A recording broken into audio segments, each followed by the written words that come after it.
And now for something completely different. One, two, three.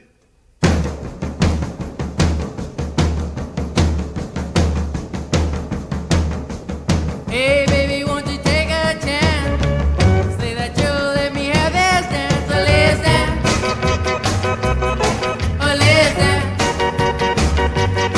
We'll do the twist, the stomp, the mashed potato too. Any old dance that you wanna do, but listen.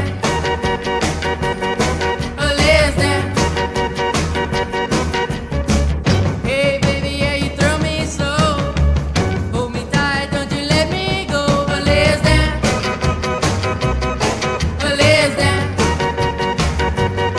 We'll do the twist, the stomp, the mashed potato too. Any old dance that you wanna do, but listen.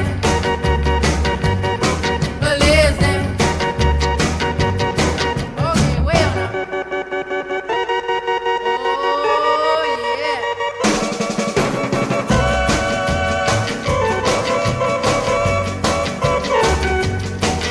Oh, no more Yankee, my wanky. The donga need food. Get on with it. Yes, get on with it.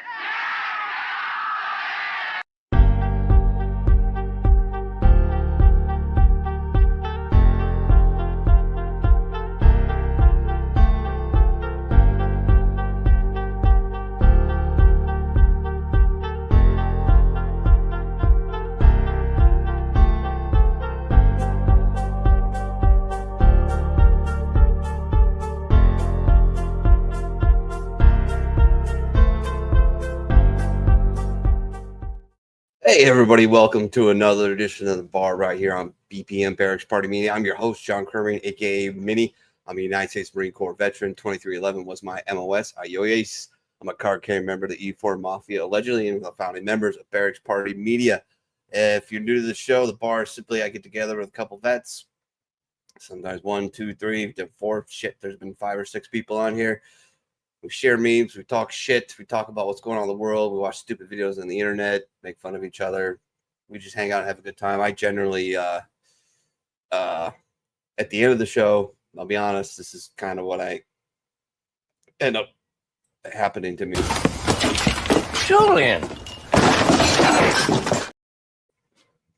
Take a lot of shots to the face, giggity. Yeah, that's it. Been doing this for about on radio and on live streaming probably like 8 years now at this point. It's been pretty much the same show. Sometimes we have some guests on. I'd like to get that going on here in the future when I have a little bit more time. 2 kids, 2 cats, derpy ass pit bull, a mortgage payment, car insurance, and everything gets in the way a little bit. And I've been a little broke lately, so that's been kind of hard to find the time to do it. But I'll get around to it. I'm sure I will. Dean checking in. How about them Buckeyes? Yeah, well, when you pay that much money for a college football team, you better fucking go to the national championship. Just saying. Love TPB. Oh. Ow. Yeah. Got it. Took me a second. How's the snow? Last week it was we got about 9 inches down here in the Natty. Yesterday we got, I don't know, like 6 maybe. So not bad. I got 2 days off of work last week. I mean, I had to pay for them with PTO, but I had a 3-day week last week, so that wasn't all that bad. But I was Tuesday night, I was chomping at the bit just to go to work, which is fucking sad. But I was just in the house, cooped up, couldn't go anywhere, stuck with the kids. It was by Tuesday night, I was ready to fucking kick rocks and go back to work. So yeah. We're gonna have some fun. Like I said, share some memes, watch some videos, talk about what's going on in the world. A lot of shit's been happening. So we'll get into some of that. And yeah, without further ado, I'll bring on my first co-host. He's a United States Marine Corps veteran as well. He's been with me for several years. He's his MOS in the Marine Corps comms, so not the most loved of MOSs in the Marine Corps for sure. I mean, definitely, he got like the child hall guys, those poor fuckers in comms up here. But still. Like I said, he's from the great state of Wisconsin. He's been with me for a few years as a co-host and a host. He's filled in for me a couple of times. He's been a part of Sports Church as well, which hopefully we'll get going here again soon. Without further ado, like I said before, I always forget this part to the last second. If you're watching on the big screen or you got earbuds in or whatever, make sure you mute or turn it down just for a second, because he has a very unique way of jumping on the show and announcing himself. Without further ado, again, stop saying that, the one and only Pterodactyl. What's up, brother? Not much. Stayed up last night, watched those one fights. There were some good fights in there. You had a champion get knocked out and Nice. still hold on to his belt because the challenger didn't Yeah, make I weight. saw that. I saw that when I was looking at your text this morning, and I was like, oh, that is just the shittiest way to fucking. It's like, well, I'm still the champ, but Yeah, it was the 5th round that he got knocked out in, but still, he got knocked out. Yeah. So yep. But yeah. Dean's all stoked on Ohio State here. You know, hopefully, they had their bad loss to Michigan at the end of the year, and the Packers had their bad loss to the Bears. So hopefully, the Packers can take some inspiration and after having a bad loss, and all of a sudden start playing better than they played all year, because that's what Ohio State did. But yeah, I'm not counting on that. I've been going through some shit physically over the last couple of weeks, or the last month or so. Well, actually, the last 3 months. It's just gotten worse over the last couple of weeks. It's taken a turn, I think, for the better, so that's good. But I have not paid attention to anything but baseball news. I haven't watched a single college playoff football game. I didn't watch any of the pro football games today. So I've just been following baseball on Twitter, excuse me, and just getting feedback from you guys as far as everything else has been going on. So, but I will be watching the Packer game tomorrow, because I believe it's at 4:00. So I'll be checking into that. I'll watch the national championship game for sure, because sorry, Dean, but Ohio State's never been my team for one, but if I got to pick a team between Ohio State and Notre Dame, I'm picking Notre Dame. Now, is Notre Dame going to win? Fucking probably not, from what I've been hearing and reading, but I don't know. There's this thing. I always have this thing. He has Pook about it, and he thinks I'm crazy, but when everybody starts piling on a team, oh, they're going to fucking win it, it's over, the spread shows that they're going to win, I just automatically go to the other side, and that's where I put my money. So that's probably what I'm going to do. I'm going to have Pook put a little bet on for Notre Dame, maybe parlay some couple stuff in there that maybe we can make some money. But yeah, I've got to root for the Irish, man. Sorry. Yeah, Blue's not here yet. When she gets here, you can give her some shit. Carl Lubas checking in. What's up, brother? How you doing, man? Nice to see you checking in. Hope you're doing well up in the great Northwest. It's a cool 19 degrees tonight. It's a little warmer here in the city of Seven Hills, the Rome sister city, the Nasty Natty. Yeah. But it's been colder here, but you guys probably got more snow than us, because you guys got hammered. We didn't. Yeah, well, they got really hammered up north. But we've probably had, 1.5 feet in the last week. More, probably more in some places. It does weird shit down here on the Ohio River Valley. It does. Storms we either get pounded or we get nothing. Giggity. So yeah. But yeah. What's up with here you? it's just here it's just we got just a little bit, maybe an inch or so, but then it's been 6 degrees, 9 degrees, shit like that when I'm leaving for work in the morning. It's it's so fucking cold. I can't feel my hands. Yeah, I've been getting up in the morning and just because I changed my shift because I got all these fucking VA appointments, which I might next week. I might have. I don't know if I get drunk enough. I might have a lot to say about that. But getting up at 5 o'clock in the morning, getting dressed, run outside real quick, start my car, pack my lunch, and then go back out and head out because it's been like 6 degrees, 9 degrees, fucking just like bitter cold. But it's fucking January, so whatever. It's not Wisconsin, but it feels like this week. It's felt like I'm back home, and I'm like, I'm at the point now, fucking almost 50, and I'm like, I want to move. I had a friend from high school, one of my crushes, gorgeous girl. She moved to Phoenix. Told her she'd love it. She does, and I'm like, I got to move somewhere fucking warm and dry. Warm and dry. I don't want to fucking already out there. Yeah, I know exactly, right? Like, if I can't find a job out in Phoenix, I don't know what the hell's wrong with me, but I don't want to live in the southeast because it's fucking humid as shit. But the desert, I've always loved the desert. I would love to fucking live out there because I'm just over the cold, man.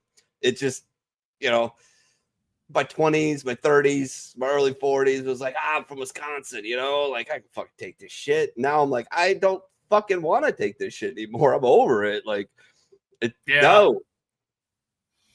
No, I get that. I know I don't care for the winter so much anymore either. My circulation is shit in my hands. I got like Raynaud's or whatever, so like my fingers will turn white and I can't feel them at all. Yeah, that's fun. Like, I fucking hate it. I hate that. And then you get in warm and they start to fucking pound. It's like, oh yeah, then you Yeah. can feel your heartbeat in your fingertips when they start feeling bad. It's like, you have to keep pitching your fingernail. Like, all right, is the blood coming back yet or not? Like, fucking hey, Dean. Yeah, and I work with my hands all day, so it's just like fun. Throw your hands right on the sander, have that vibrating as your feelings coming back in the fingertips. It's like no bueno. It makes me think of like playing fall ball and like following the pitch off the handle of the bat. Oh my god, is that fucking pain? I mean, yes, there's worse pains. I'm just thinking that's what I can relate it to for sure. And it just your hands are just like, oh, holy shit!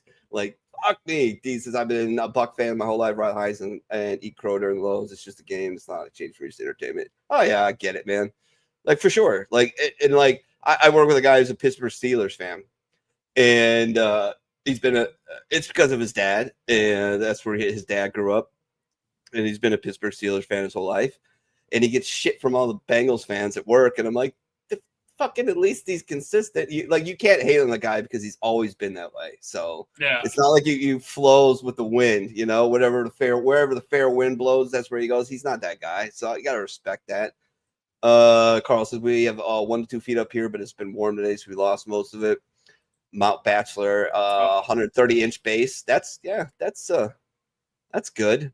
The weather's why we don't have alligators, hurricanes, or wildfires. I mean, you got a point there, dude. You do got a point there. I mean, but you don't have that shit in Arizona. Well, I mean, no, none of that shit. No alligators, no hurricanes. I don't remember wildfires being out there. When it rains, though, because they do have a monsoon season there, believe it or not. It's a thing. I'm not making it up.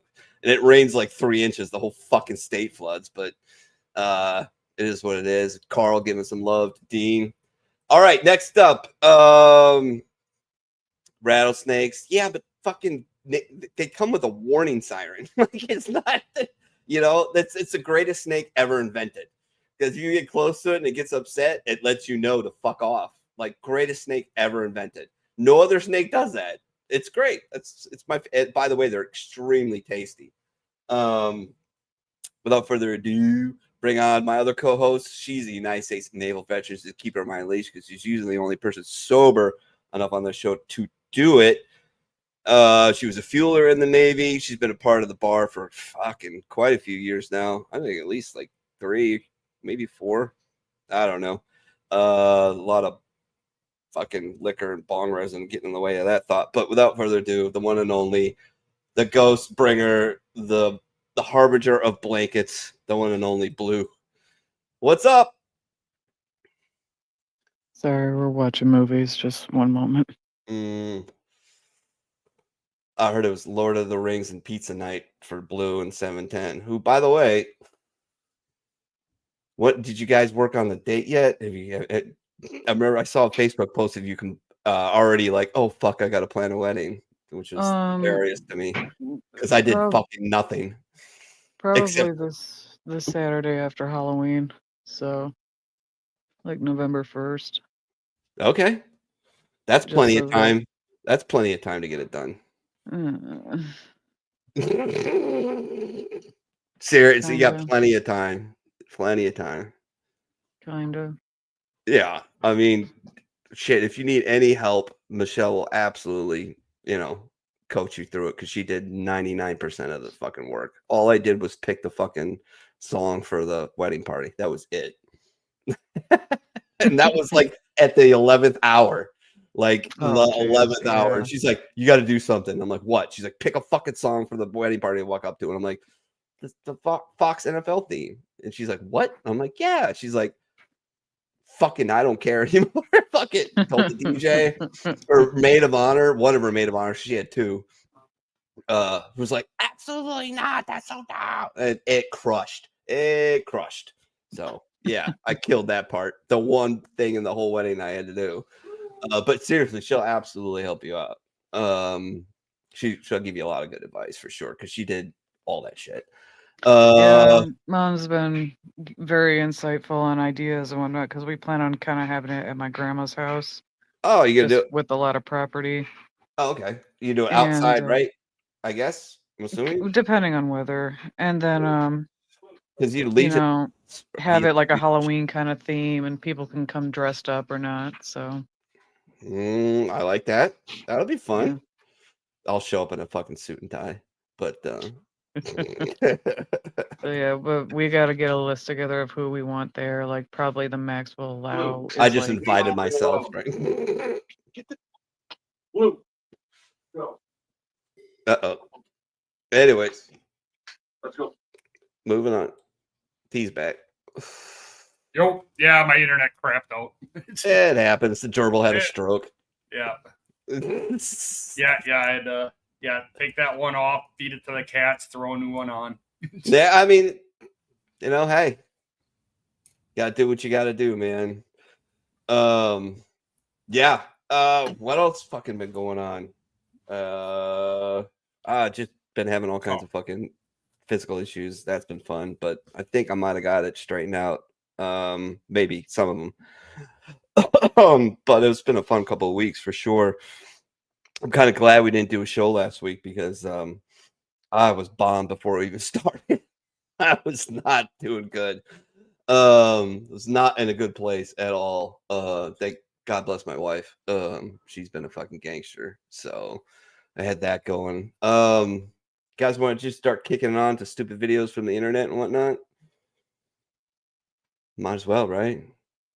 Do we want to start out serious or we want to start out funny? What do you think? Oh, T just froze again. Yeah, he did. I mean, we can start off with the serious notes and end it on high. All right. This one, not a fan of this clip, but I saw it and I'm like, God damn it. I keep hearing all this shit. I keep hearing it from people that I think know a lot about what's going on, and it fucking makes me nervous as shit. And I don't see any reason why. Always think about why you're being manipulated. Why am I feeling like this? Why are they telling me this? Why? And this just, I don't know. This bugs me because you'll see why. You'll get it. Whatever the next big attack is against America, it's going to make 9/11 look like a dress rehearsal. None of these guys want to come in second place. If you look at their history and the attacks they have carried out against America, embassy, consulate generals, then moved on to USS Cole, then that first World Trade bombing, and then the big 9/11. So it keeps increasing. Is it going to be planes again going into buildings? Maybe. Maybe it will be at the border. Individuals coming from the southern border. Maybe there will be an attack at LAX airport, at Ronald Reagan airport. Maybe it will be multiple. I mean, that's how I envision it happening. Those I guys are envision not- lots and lots of incidents like what we just saw in Russia, all scattered throughout the United States. It puts a lot of fear into everyone. Since 2021 withdrawal, about 40 to 50 individuals on FBI's terror watch list have been apprehended at the southern border. The fuck? That's not good, right? That's not good at all. 40 to 50. So let's just say 50. Let's say he's exaggerating by 50%. 25 individuals caught at the border on the FBI's terror watch list. Which every time we have something happen, what is one of the first things they put out in the news report or press release? This guy was on the FBI's terror watch list. What the fuck good is a watch list if every time something pops off, it's somebody from the list? It's not like that. It's like even if you're on the watch list, why are you not apprehended? Right. Like, and detained, followed, monitored. Right. You know? Like you don't need to be like, oh, we've got we need to, gather more evidence. It's like, but it's on the table for you. Yeah. Why are we taking so long? It just makes no sense. I don't know. I think honestly a watch list is like the dumbest shit because at that point you're just basically observing. You're not actually doing anything. You know that this person did it or they're going to do this because they've even stated and all the receipts are pointing to. It just it just makes no sense. I know. I think some of it is like they put anybody on there that it gets mentioned in a fucking intelligence report, goes on a list. I would like to see how big the FBI's terror watch list is. I don't know if that's public information or not. Probably it is. not. It's public. Yeah. Okay. Well, there's probably so many people on there they can't monitor. Also, they have to prioritize threats, right? So. Well, yeah. I mean, like I said, it's just more so of like. I find it to be really dumb because, again, why put somebody on a watch list when you know that everything that they're doing, saying, and buying or such is pointing to this is their plan? Just they want to kill Americans and they want to do, they want to do scary shit. I mean, well, I mean, with the Vegas, incident. Granted, I'm not sure if they really kind of knew that this person had the potential to do that, but like, when you're seeing these messages, that are kind of hinting, it'd be like, maybe we should talk to this person. I mean, what's the point of having, agents that are out there observing the, people and whatnot if they're not going to do anything? It just makes no sense. I agree. We'll bounce back and forth. How about some? It's a short one, but I really like it, and I really actually want actual lip reader. I'm sure it's probably out there. What these two are actually talking about, because there was a whole bunch of stuff made about this. Of course, Jimmy Carter passed away. Yeah, and everybody, it was the first time I think 5 presidents were together at the same time. Crazy. Say what you want about Jimmy Carter as far as a president. He kind of had a raw deal, but some people say he didn't handle it very well, and that's fine. Probably didn't foreign policy wise, but he was kind of handed a big fucking shitbag anyways. But anyways, the fucking funeral, there was a lot made about Kamala getting pissed off about Barack and Trump being all chummy. So let's just watch that. That was pretty funny. Hope T comes back because reasons. But Barack, have I ever told you you're a good-looking president? You didn't have chips. I should be a good little boy, but I love chips. And you look like you've never even had a chip before. Right. Oh my God. Back in school, I was. Yeah, really. Actually, I never went to school. They beat me. They all called me big boy. Then they throw ham. But yeah, Barack. What the fuck do you think they're actually talking about? Probably just, how you been doing? How's the kids? How's the wife? Maybe. I don't know. Because he talked a lot. I mean, they're sitting there. This is what I hate about politics. I understand about politics, but I hate about it. People, I guess, I really hate is people don't understand this. It's just such a game that these two. I mean, things that Barack Obama said about Trump, and I guess if you want, you can turn it the other side too. But towards the end of the election, Barack Obama said some fucked up shit about Trump, right before the election, right? And then these two are sitting at a funeral right next to each other, chumming it the fuck up like they've been boys since back in the day, right? I'm sure it wasn't more of a chummy. I think it was more of just being cordial with each other in a public setting. Because again, all eyes are on us. Yeah, it's kind of like, how when you have like that one coworker you can't stand, but when you're out in public, you just kind of put up the facade of we're okay. And because if you put out that obvious like I don't like this bitch, it doesn't look good, especially when you're a public image. So I mean, I think it was more so of just decency than just being like why buddy isn't buddy. that in politics anymore? Like, you go back to like debates like 20 years ago or plus. The debates were like much more cordial, much more like, well, I respect my opponent's position, blah blah blah. Now it's like because now it's I hate to say it. Well, I don't hate to say it, but I'm going to be honest. It's more so of when you have somebody like Trump that just instead of going on about politics themselves, they try to do under the below the belt kind of fucking insulting. Like, what are we, 5? We are in our 40s, 50s, 60s, whatever. Yeah.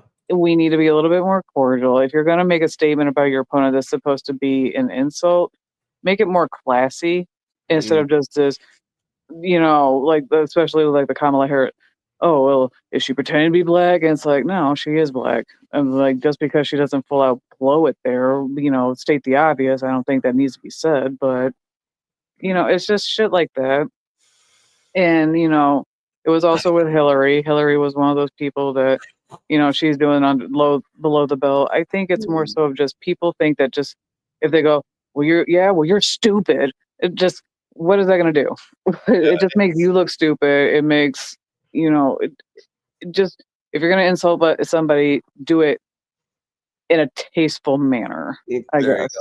Don't lowbrow troll. Yeah, pretty much. Like, we're not 12. We don't need to call you pee-pee-doo-doo head. Just grow up. Like Dean said, it's a big club and you ain't in it. Oh, I know, brother. Trust me.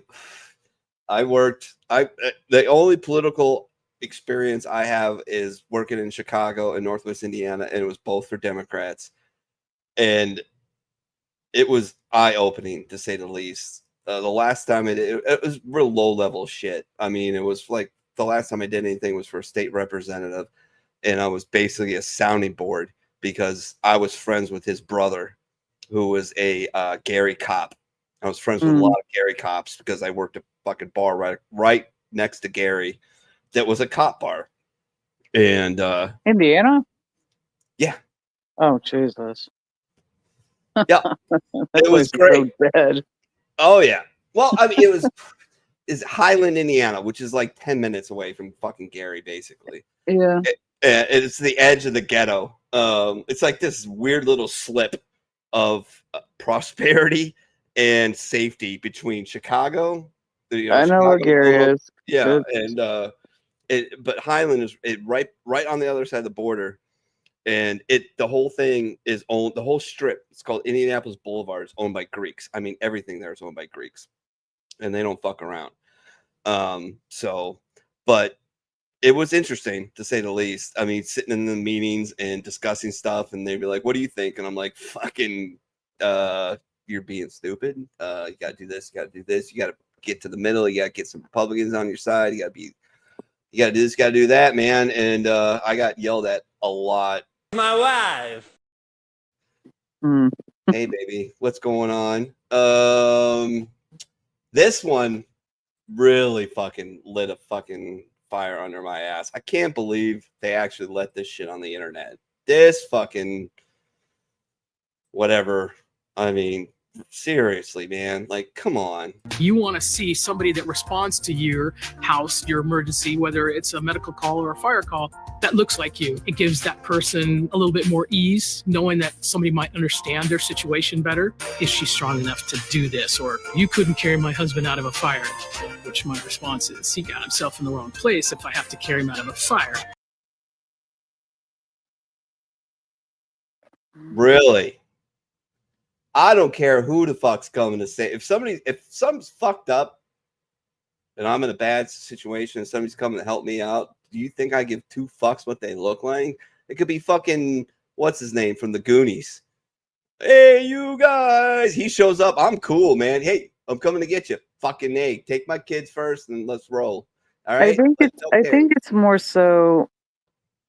By no means am I bashing the trans community. Absolutely not. I think it's more so when you get those who are just like, I absolutely refuse to be touched by, you know, a man or a woman or, you know, this, that. And it's more so of, you know, they're not thinking more of like on the aspect of safety. What are you looking for? I'm sorry. They're not looking on the aspect of safety. They're more so of looking on, you know, community, you know, relevance, which isn't, basically they're just more worried about the imagery instead of going, I'm here to save your ass. Yeah, well, And that's the so, problem. It's all image. It's all doing the right thing and feeling like, good. It's like, no, fuck I that. don't care. If you're a dude wearing lipstick, by all means, I don't care. Can you please get me out of this situation? I don't give a shit. Just get me out of here. If you're a female wearing a jockstrap, I don't care. Get me out of here. It just, I think it's more so because people are worried about the imagery that now you have to have, you know, to put out, well, you know, we have to be supportive of the trans community. You can, but you don't have to do, if that is what you choose to do, you don't necessarily have to turn the route of, well, I'm going to respond to this call because they respond better to this. Yeah. That's not always the case. That's nobody. I've known cops, tons of firefighters. Nobody goes, oh, well, you know what? We don't have to rush because it's X community's house or this. Right. You know, Like, no, they just go and do their fucking job. And well, it's a like fucking shitty job, by the way. when you have, it's like when you have people too that, you know, when they get where there are those some people. I don't know if you'd seen the video. It was like years ago. This woman, she threw a fit because a man performed CPR on her, and she filed it as sexual harassment and unwanted physical contact, which bothered me because it was like, lady, your heart stopped. This dude brought you back. Does it matter? Me personally, if I'm in that point, I don't care. I do not fucking care. If you're a dude and you have to get me undressed to save my life, I don't care. Yeah. Do what you gotta do. Yep. And it's like the same thing with, like, you know, when men go to like the emergency room or the doctor and they're embarrassed to tell this female doctor a physical problem. They don't care. They don't care. They've seen it all. They've seen one. They've seen them all. They don't give a shit about you. You're another person that they have to treat and take care of. That is all they care about. This person, I think, honestly fucked up. She didn't do her due diligence. But, however, I was at the VA emergency room and I did whip my, you know, shit out in front of a female without hesitation. She's a doctor. What the fuck do I care? How many of these has she seen? Like, how many? Like, fucking, she lost count like fucking 2 months into her residency, probably. Right? Yeah. I don't care. Who gives a shit? She don't care. So why pretend to be embarrassed?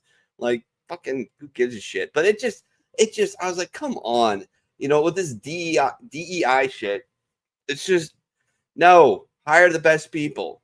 That's it. Just hire the best people. You know what I mean? I think for personal reasons, and it's more so of like emergency. Now, if I'm getting like my gynecology done, which is due this year actually, if I'm getting my gynecology done, I would prefer a woman. Have I had a man? Yes. And does it bother me? No.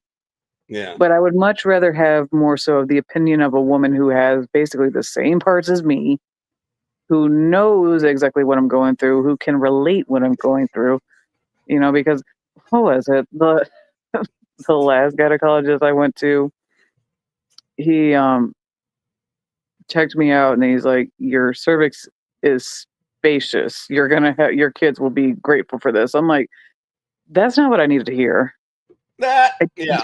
I don't need to hear that. So it more so like for something like that, yes, I would much prefer a female. Sure. And it's the same thing with like when I had to get a breast examination. Again, I had a male and a female doctor. it doesn't bother me. But especially for something that's more sensitive, like my genitals, yes, I'd much rather have a female. But again, I think it's more so if people are more worried about how they communicate with the community, and that they're like, oh, if we look like them, they're going to respond better to it. It doesn't matter. And people who are, going to sit there and go, well, I'm trans and this person touched me, to save my life. Again, if you are more worried about that than you are about your own life being saved, then there's a problem with you. And then, that's also feeding into the problem of the community responders. I give you, yeah, hell yeah. Why says the VA probably see more wieners than vag? Yeah, absolutely. Oh, look at who's showing up. Bill Gammon, my Aussie buddy. What's going on, brother? Good day, man. He used to say good day, cunt, and then Facebook kept fucking giving him bans for it. Jesus. Oh, kind of got into a little bit of pattern with some of these. Like, I love to do some mandatory fun day videos, like do some comedy spots. This one hit me. I love this guy, my favorite ginger newsman from Task and Purpose.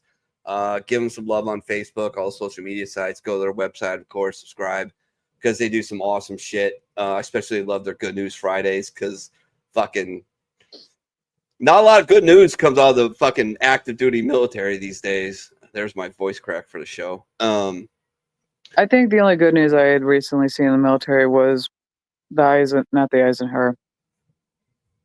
Ford? Yeah, Ford came back from deployment right before Christmas, and they were filming it on the news. Yeah. And you just see like the families hugging and crying. And I'm like, I remember my first deployment, and it was December 19th. We pulled back home.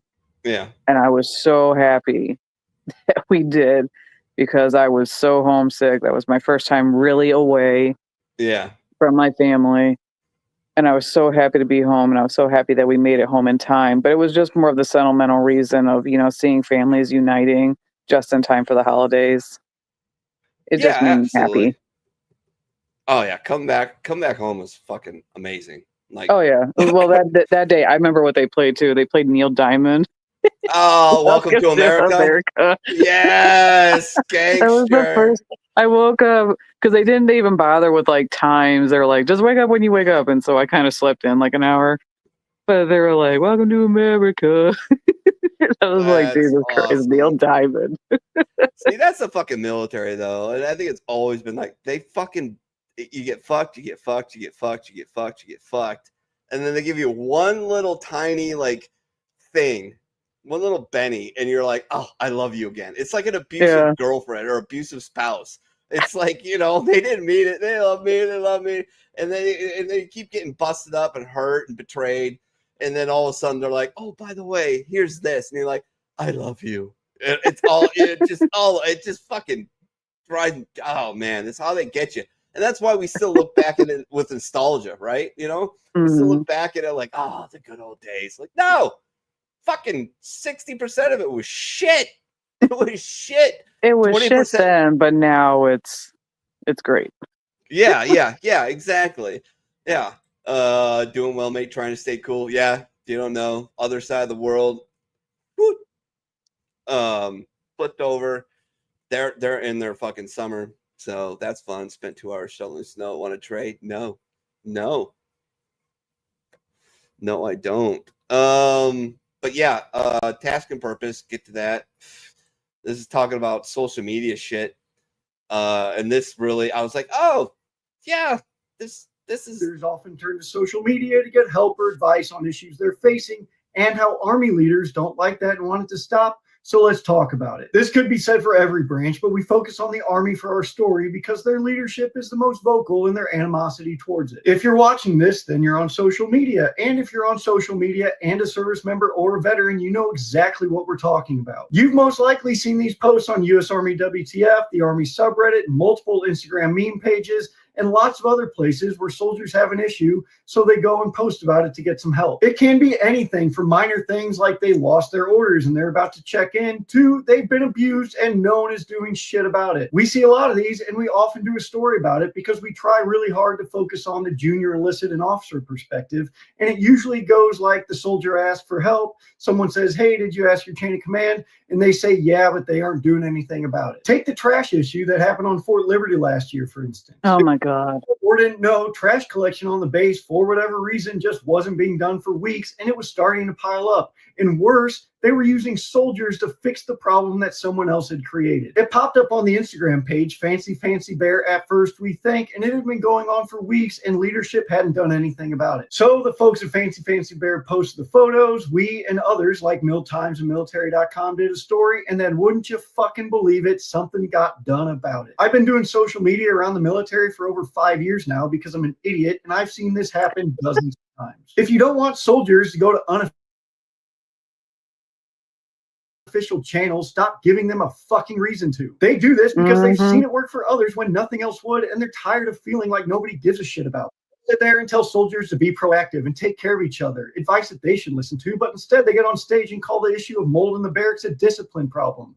Shout out to General Eisenhower for that little gem. Now, we've painted with a pretty broad brush here, and some might think it's unfair, but to once again turn their words against them, perception is reality, and the perception in the junior rank and file is that these systems don't fucking work, or that their leadership just doesn't care, until it becomes an embarrassment and they get their bosses asking them what the fuck is going on here. This disconnect has pretty severe consequences, especially for retention and recruiting, because nobody wants to go do a job where they feel worthless. Anyway, I really urge you to go check out this great story that Patty Nyberg worked on. And if you're wondering why we didn't even talk about how mental health plays out on social media and why it's continually used as a tool where other things fail, she's also working on a story on that, so stay tuned. It's kind of like the incident with the, was it Washington? No, not Washington. One of the aircraft carriers. I think it was the Ford, actually, now that I think about it. But when there was so many suicide rates going on with that ship because the morale was so low, the sailors' needs, food-wise and everything else, were not being met. And, command was just basically blatantly telling them, get the fuck over it and fuck off and whatnot. And, these people are bringing them to their attention, and they just blatantly disregarded it. And then the suicide rates went up, and it got posted on social media. Yeah. All these things. And, suddenly after that, the chain of command, even the Department of the Navy is going, what the fuck is going on? Why are our sailors offing themselves like this? And then they did a full investigation. Yeah, take care of your people if you do not want shit to cause you embarrassment. That's like when you get the parents that put on the front of, I'm great, but then their kids post a video of them, blatantly beating them. Right. And they go, why would they do that to me? If you didn't like it, you don't do it. If you don't want to be embarrassed and called out on your shit, don't do it. Take care of your people. Yeah, play devil's advocate. Just to put a counter argument up, some of this shit, I don't know. It feels like some of this is out of a direct. Let's say we're talking about, as I'm going to speak from Marine Corps experience, talk about like battalion commander. Some of this shit is possibly out of his fucking hands. Like he's got nothing in his bag to fucking fix the fucking problem. Like he knows the problem. He's trying to address the problem. He's getting fucking nowhere. And then he gets blasted on social media for not doing anything. And he's sitting in his office going, what the fuck, Sergeant Major? Like, I fucking ran out the flagpole. What else am I supposed to fucking do? You see what I'm saying? Like, I'm not, yeah. I think that's maybe, I don't know how much, but I guarantee that is some of it. But it's become too prevalent that, these problems are just reoccurring. Retention is fucking horribly down. Recruiting is down, except for the Marine Corps. Hoorah. But yeah, I mean, what is this? Dean says, remember when MCP? Yeah. You know what? I had to work in the shipyards, and granted, luckily, the command of Truman was able to get a lot of sailors into the apartments that were off the base, and they were good apartments. Like I liked my apartment, but to sit there and say that to your people, like lower your standards, it's like, dude, I've already lowered my standards when I signed up. How much lower can I go? And the least you can do is at least take fucking care of me, feed me. Right. And, just don't be, just take care of your fucking people. And don't sit there and say, I've got nothing else I can do. It's like, you can. You just don't want to. So, or you're placing that responsibility on everybody else but yourself. Just take care of your people. Plain and simple. Yeah. I mean, I've seen them all. I've talked about this fine gentleman multiple times on the bar over the years. Colonel James, he was the commanding officer of 1st Supply Battalion and at Camp Pendleton, and they fucking named the chow hall after this motherfucker. All right, like that's how gangster he was. Like his retirement ceremony for the guys that were, because most of the supply battalion was right there pretty much on main side, but other units like ammo company were fucking way the fuck off, and he fucking chartered buses so we could get fucked up at his retirement ceremony and then get on the bus and just fucking took us back to the barracks. Like, I mean, I ended up playing football for the battalion and the division because of this guy. I ended up playing on his ultimate football team because he saw me dive for a ball on a parade deck playing ultimate football and fucking just shear the skin off from my wrists to my fucking elbows to win a game. He was like, that's just gangster. What's your name? Like, I mean, he was awesome. And, I had other guys that were other commanders, like especially company commanders, that were fucking atrocious. I mean, they were fucking horrible. This one motherfucker came and did a health and comfort coming through the barracks and told me I had to take down, it was a very cheesy 1980s fucking fake wood clock with a picture of chicks in bikinis painting a wall. All right. My stepdad gave it to me. All right. When and he of course passed away. And so I had up there and he's like, you gotta take that down. That's offensive. I'm like, I looked at fucking Sergeant Major, or not Sergeant Major, but the company gunny. And I'm like, and he's just like, he just shook his head, like, just don't shut up, dude. I know, I already see the wheels spinning in your fucking head. Just stop. And I'm like, all right, sir. And like, I grabbed off the wall, took it down. He fucking left. I put that bitch right the fuck back up. I'm like, really? That's what you're bitching about? He blew past the Jack Daniels bottle that was in my study. I mean, blew right past it. Didn't say shit about it. But that was, I mean, luckily my division, granted, it had its fuck ups. Don't trust me, it had its fuck ups. Oh, they always. When I was going some real tough shit, mentally at one point, my command made it very clear that, that they were going to take care of me. Like, they took care of me when I was going through a hard time. They were like, just go home. We'll send somebody over to, like, check up on you later today and things of that nature. Like, they called me, texted me. They even told me if I wanted to, I could go to a counseling retreat for like a week or something if I needed to. Like, they really looked out for me. So I was really grateful for them. And that's why, because they had basically gone through somewhat of the same things I was going through. Yeah, and that's how I took my leadership, was like, do as I do, not do as I say. Lead an example and take care of your people if you want them to take care of you. Yeah. Well, yeah, like I had one CO that was absolutely hated by fucking everybody. And I was going through some shit because I was a fucking idiot.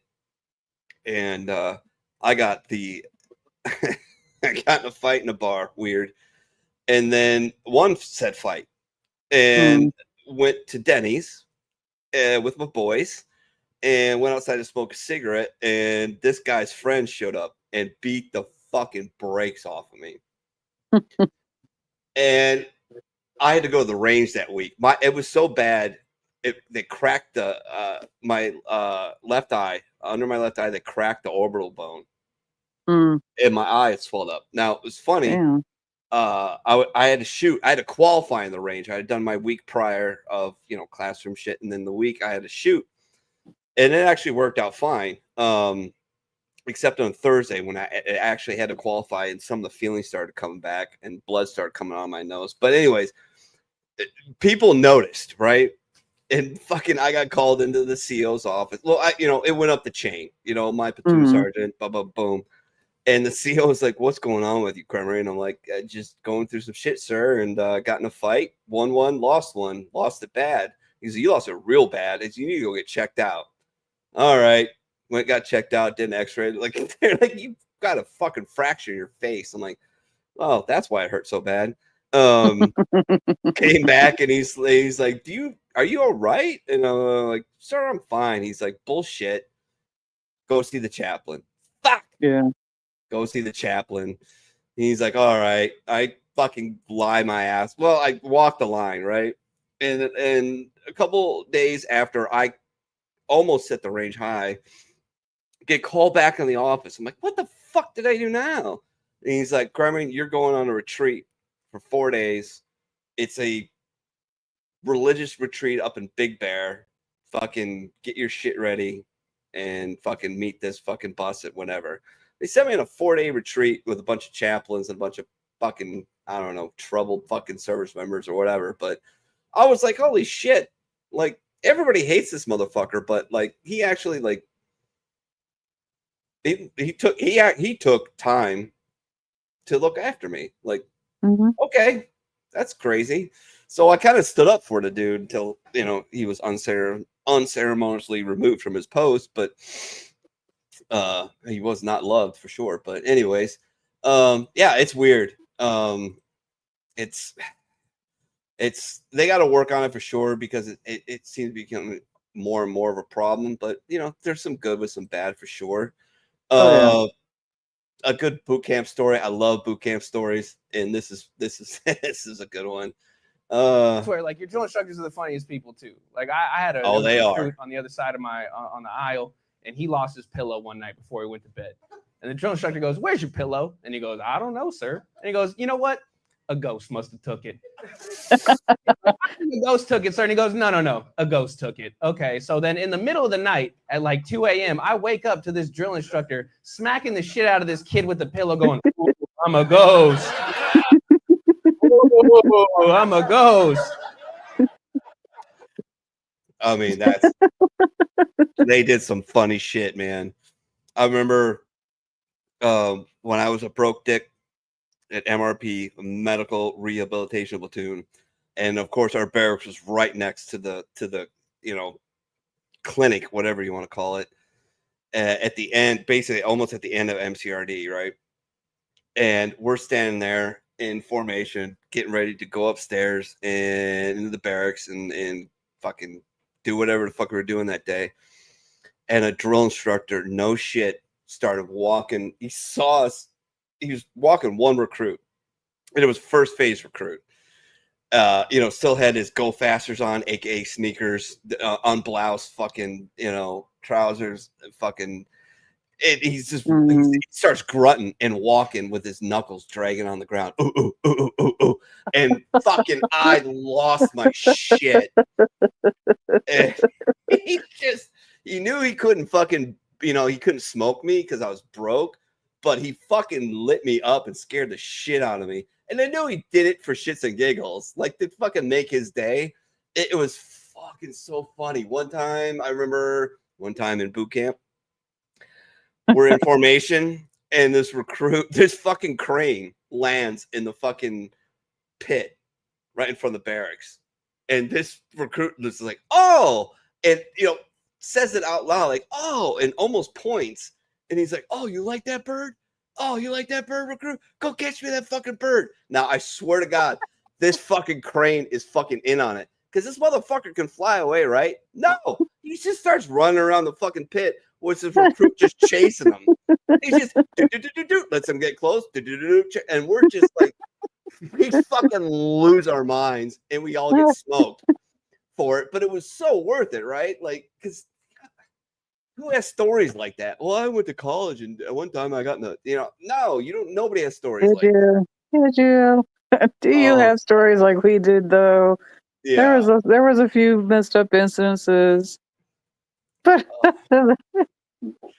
there was some pretty fucking funny times too. Oh hell yeah. Like especially after like battle stations. A friend of mine, Eccles, I loved her. She was also in the Navy dive program.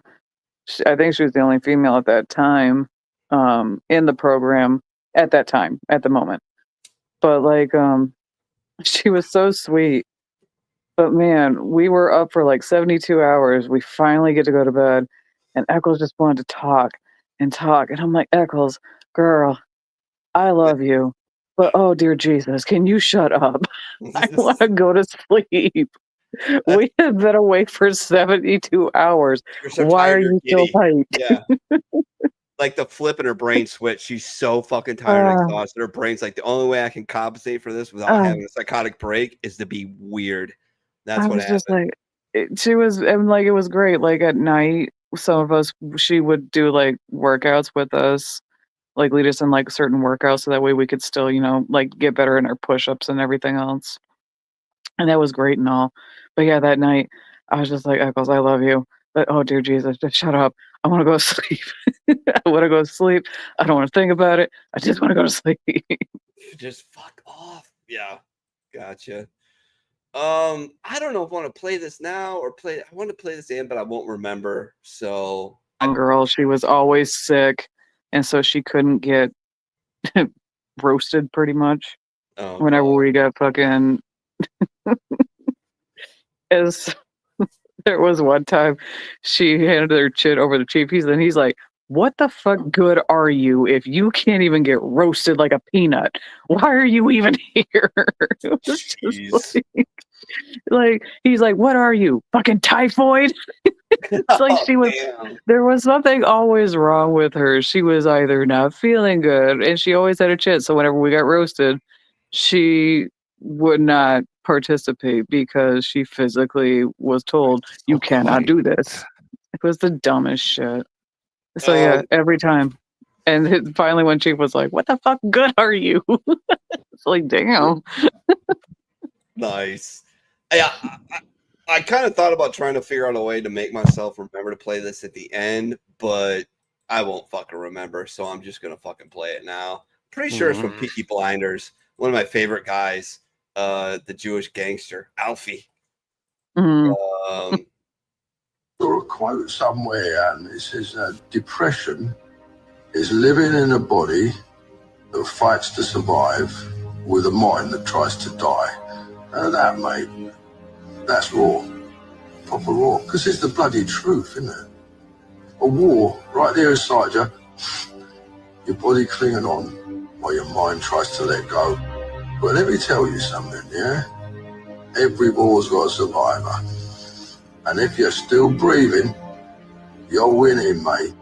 Might not feel like it, but every breath you take, that's defiance, that is, that's grit. Keep at it, keep fighting. Because you, my friend, you are tougher than the darkness could ever reckon with. Well, speaking of dark, has anybody else gone and seen Nosferatu? No. It's everybody knows me as the little goth chick. I love my gothic movies. Nosferatu got very mixed signals from me. Okay. It was very close and similar to the old 20s version, which I love. And visually in the theater, it's beautiful. Like visually, you have to see it on a big screen. The sound and the visuals are phenomenal. Very, very well done. However, I guess the part that pissed me off the most was Lily Rose Depp annoyed the piss out of me. I get it. She was the main character, but she annoyed the piss out of me. That, and I just kept thinking, oh my God, this girl's eyebrows are bigger than her face. and then the pacing. Now, granted, if I had known it was like a 2-hour movie when Jason took me to the movies, because it was like a 6:45 or something, 7 o'clock, I was like, dude, I just want to go to bed. 9 o'clock hit, 9:30, and I was like, I want to go home. It took a while. It was very slow paced, but I get why they did it, because it was like the slow suspense build. And then I was trying to get past the fact that they got Count Orlok, Nosferatu, with a mustache. Yeah. And I was kind of caught off guard with that. But then when I was actually reading the historical reason as to why they did that, it kind of made sense. Now, it's a good movie. I encourage everybody to go see it. Just be prepared that at some points you may get bored. You also may get extremely irritated with fucking Lily Rose, because, like I said, that chick, oh my gosh, she annoyed the piss out of me. I just absolutely annoyed the piss out of me. I'll have to wait for it. I think there were times I kind of giggled and people looked at me. I was like, what? It's just because there were so many things that it was like, there were so many things that happened in the movie that made you want to say, like, do like a Mystery Science Theater moment where you just want to chime in your own little opinion. Right. You can't. I'll wait for it to come, like, to streaming to get back to that video. Like, Nah, dude, see it in the theater at least one time. All right, at least one time. Like I said, visuals on a TV, it won't do any justice. No. See it on a big screen. All right, T's talking to me. He's trying to figure out his technical issues. Yeah, he's mentioning here. But I love that little scene. Like, I tried to explain it to a coworker, and he was like, like, I don't understand depression. And I'm like, well, let me explain it to you like this. You think it's like boo-hoo, right? It's not boo-hoo. That's just boo-hoo. Depression is the absence of the ability to reach boo-hoo. It's you're just, and that's when I saw that quote and it came across, or I saw that clip, it came across me, and I'm like, holy shit! Like, this encapsulates everything. Like, it really does. And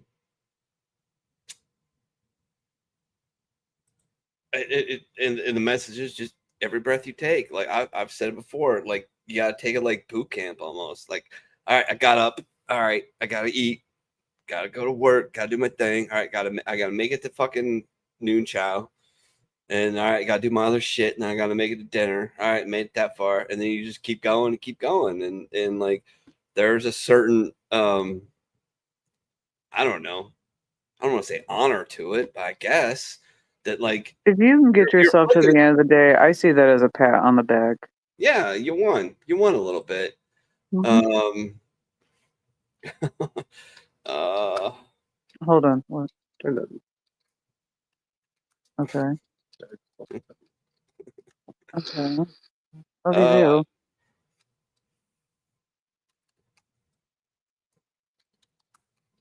Sorry.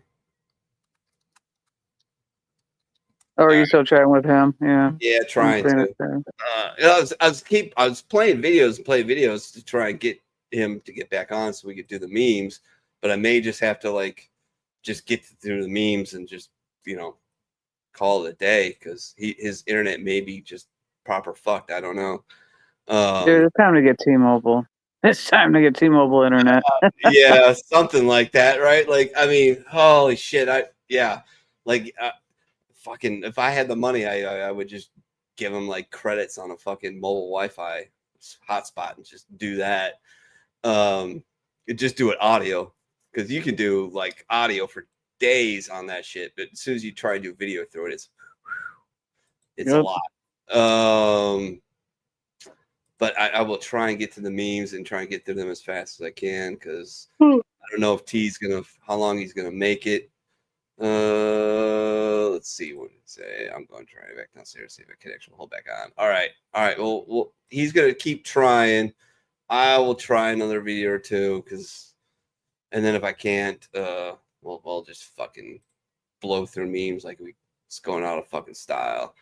But let's see, what's the one I was really looking for? It's Mandatory Fun Day, who I love. It was it's a MEPS thing. I don't know where it is. Did you get that video I sent you? Did you send it to me personally? Or did you send it in one of the chats we're in? I thought I sent it in the chat. Which one? Bar memes or Oh shit. Let me just resend it. So yeah, send it to me personally and I'll play it. I don't give a shit. But I love that's one of my favorite guys in Peaky Blinders is Alfie. That guy's he's like him and the other guy, I can't remember his name. He played Robert Oppenheimer in Oppenheimer. Just the most honest gangsters. Like, you know, they don't pretend to be like the Tony Sopranos or whatever. Like, oh, we're upstanding in this and we are a good family. No, we're pieces of shit, but we have wisdom to impart, and this is what we do, and this is who we are, and we have no apologies for it. And I have a little bit of respect for that. I do. I never watched it really. I watched Peaky Blinders. It's fucking great, and there's a lot of it's quite a bit of historical stuff shoved in there. Not shoved in there, but it's like shit that actually probably fucking happened. Shit that did happen. Like I think I just haven't watched it because more so people are taking like the quotes and being like, yeah, this is me. It's like, is it no, like, I'm not trying to be that person, but it's like, this is, or like when, like, especially with like Barbie, when Barbie came out, there was a few quotes that, yes, touched home. Like the more infamous one that, what's her name made to Barbie. Yes, that touched home. But like when there's so many that's like, oh my god, that's so me, or like when fucking Suicide Squad came out and everybody was reintroduced to Harley Quinn, and they're like, I'm like Harley Quinn, I'm crazy. It's like, no, I have met legit crazy. You are not. What do you want? What? Oh my god, fuck with somebody else. Oh, where is it? All right, I'm still looking for it. There was a conspiracy theory one I was gonna play. Come on, where is it? All right, here we go. How about one-liner insults? You want to hear that? Oh yeah, that'd be good. All right. This chick is pretty funny. Thank you. Let's see here. One-liner insult part 2. Okay, I'm gonna try not to laugh so much this time. Is your family tree a wreath? There are 2 things in this world that piss me off. You heard 3 of them. That's good. I would love to insult you, but I'm afraid I won't do as well as nature did. Damn. You look like you owe your grandma money. As an outsider, what are your views on intelligence? Nothing brightens up a room quite like your absence. Brain cells.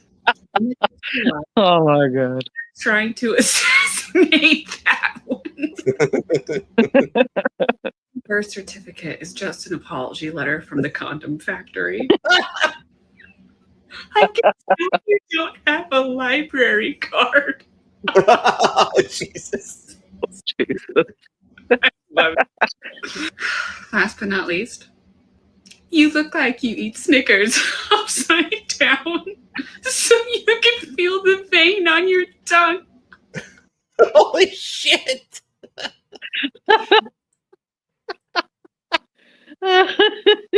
I love that. That's so fucking bad. There's some pretty good ones. Oh gosh. Oh man, there was a couple in there that were like, yeah, but there were some that were like, holy shit. She just has some pretty good ones. Ah, where is it? God dang it. It's so fucking funny. It's fucking. Why can't I find the maps one? Where is it? What? It's a man. No, I'm reading Dean's comment. Oh, this one? No. Oh yes, I finally found it. Okay, all right. Yeah, here we go. Is it? Oh, there we go. Sorry. This is true, and I don't. This is I don't know if it's the first time I've heard it, but it's pretty funny. There we go. Joining the United States military has to go through MEPS. I don't know what it stands for. Nobody does. No. But one of the things that happens is an old man looks at your butthole. It's an old white guy. It was an old white guy for everyone. Okay. There is a small subset of society that is 80-plus-year-old white men, and they've seen the butthole of every single service member. Like, think of the person that you like look up to the most in the military, people they've made movies about. Somebody looked at their butthole and looked at my butthole too. I don't know. But there is a small group of society, a very microscopic percentage. There's probably, it seems like there's just one of this guy, but there's got to be more than that because he's not Santa Claus. He can't be in every place at once. And they have looked at every single warfighter's butthole. Coast Guard, Space Force, Army, Marine Corps, Air Force, Navy, all of them. Everyone's butthole. Nobody's butthole is safe. Not a single person's. I mean, I guess I never had that. Nobody looked at our buttholes, women's buttholes. Fine. All we had to do was be in our bra and underwear, and we had to do the knee drop, the duck walk. Oh, the duck walk, yeah. And then some other things, but like they didn't like probe our vagina, check our butthole, none of that shit. Oh, they did. They fucking made you bend over. That son of a bitch was. I swear They to God, didn't make us bend over. No, they didn't. He was like fucking 6 inches from my fucking starfish. Like 6 fucking inches, man. I was like, they never did anything like that with us. So I'm, when these guys are like, my butthole got probed, and all of us women are like, it just correct me up, or like, I laugh when men have asked, women, what's like a pap smear like, and it's like, oh, sit down, sit down. Let me tell you, that's a tail. Get a fire pressure bill on them. Let me tell you something. Let me tell you a tail. I was gonna play a video of the best movies of 1985, but it's like 3.5 minutes long. So maybe I'll save it for next week and resend it because I want to get through the memes. T made it back. Good job, brother. Way to persevere. I mean, comms guy figured it out. Maybe. Or he just froze again. Fucking A. Did he just freeze? Yes, he did. He just froze. Oh, Jesus. wait, no. Nope, there he is. Yeah. Oh, he's back. Is he back? Yeah, we see him. All right. Here we go. Now I can hear you guys. All right. I was on robot voices for the last minute there. I was like, don't worry. Hope you're not talking to me because I can't understand anything. No worries, man. We'll start out with T's because he was the last one to put him in. Yeah, hopefully I didn't repeat stuff from last time. I couldn't remember. I don't think so. From the last time. Tom Cruise was 2022's highest paid actor. He made $100 million. Actually, Zelensky was the highest paid actor. He got $18 billion. Oh, geez, man. Oh, all right. Do me a favor. Go check out Lex Freeman on Spotify. If you don't know him, he's one of Rogan's boys or part of that fucking crew, if you will. And he interviewed Zelensky, and I get it. Like, who's Zelensky? He's the president of Ukraine. Oh, that's right, Jesus. I get where people are coming at, where like shit's going here, we need money here, but Russia invaded Ukraine. You can make all the excuses you want why they did, but they did it, and we haven't lost a single soldier, at least on paper, in this little conflict. And to me, it's money well spent. I'm just gonna leave it at that. Pain is the best teacher, son. Ooh. Nope. No good. You know, that made me think of Ricky Bobby. I don't know why, but it did. A blue whale is larger than a basketball court. Americans will use anything but the metric system. Come with 3 whales of America and say that. Yeah. I like it. Yeah. Who went to the moon, motherfucker? Just saying. America at the beginning of the Biden administration. America at the end of the Biden administration. Well, I mean, fucking, yeah. Any suggestion how I can appear more feminine? Sure. Don't rest your nutsack on the sink. Dude's nutsack is definitely on the sink. It's fucking, it's. Oh, I'd be a chick too. It's more like the equivalent of when girls place that one leg up on the sink and just to make their ass look bigger. It's like your ass isn't bigger. Just so you know right now. Oh, American Girl releases first doll with hearing loss. Wait, the other ones can hear us? Oh, no. Fucking second wife. Like, how many times did my American Doll hear me say a lot of shit about people I didn't like? I swear to God.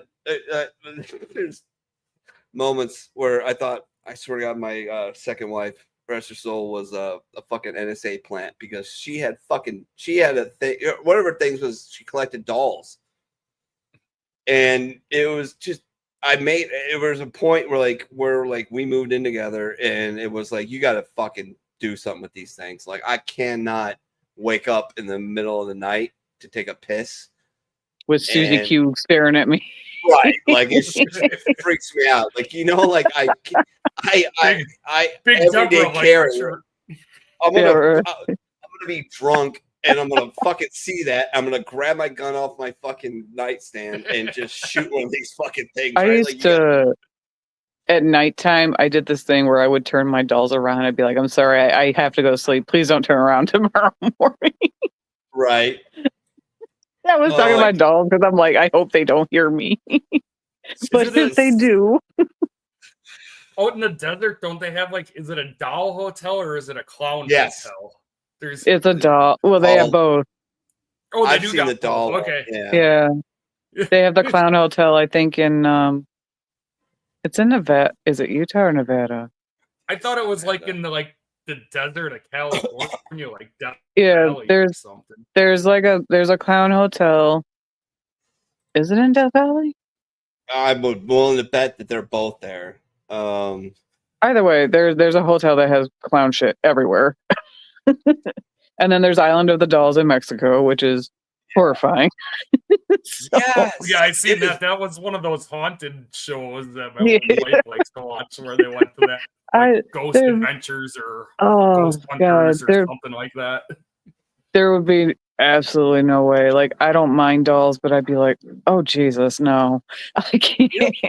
One of those fucking shows, I can't remember which one it was, but it was on one of those channels where they were all about the ghost show, and they actually came to the house that I came to the property that I managed in Kentucky, because this house was built.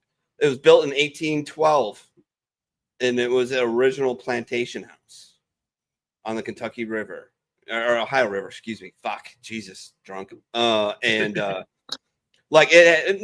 had slave.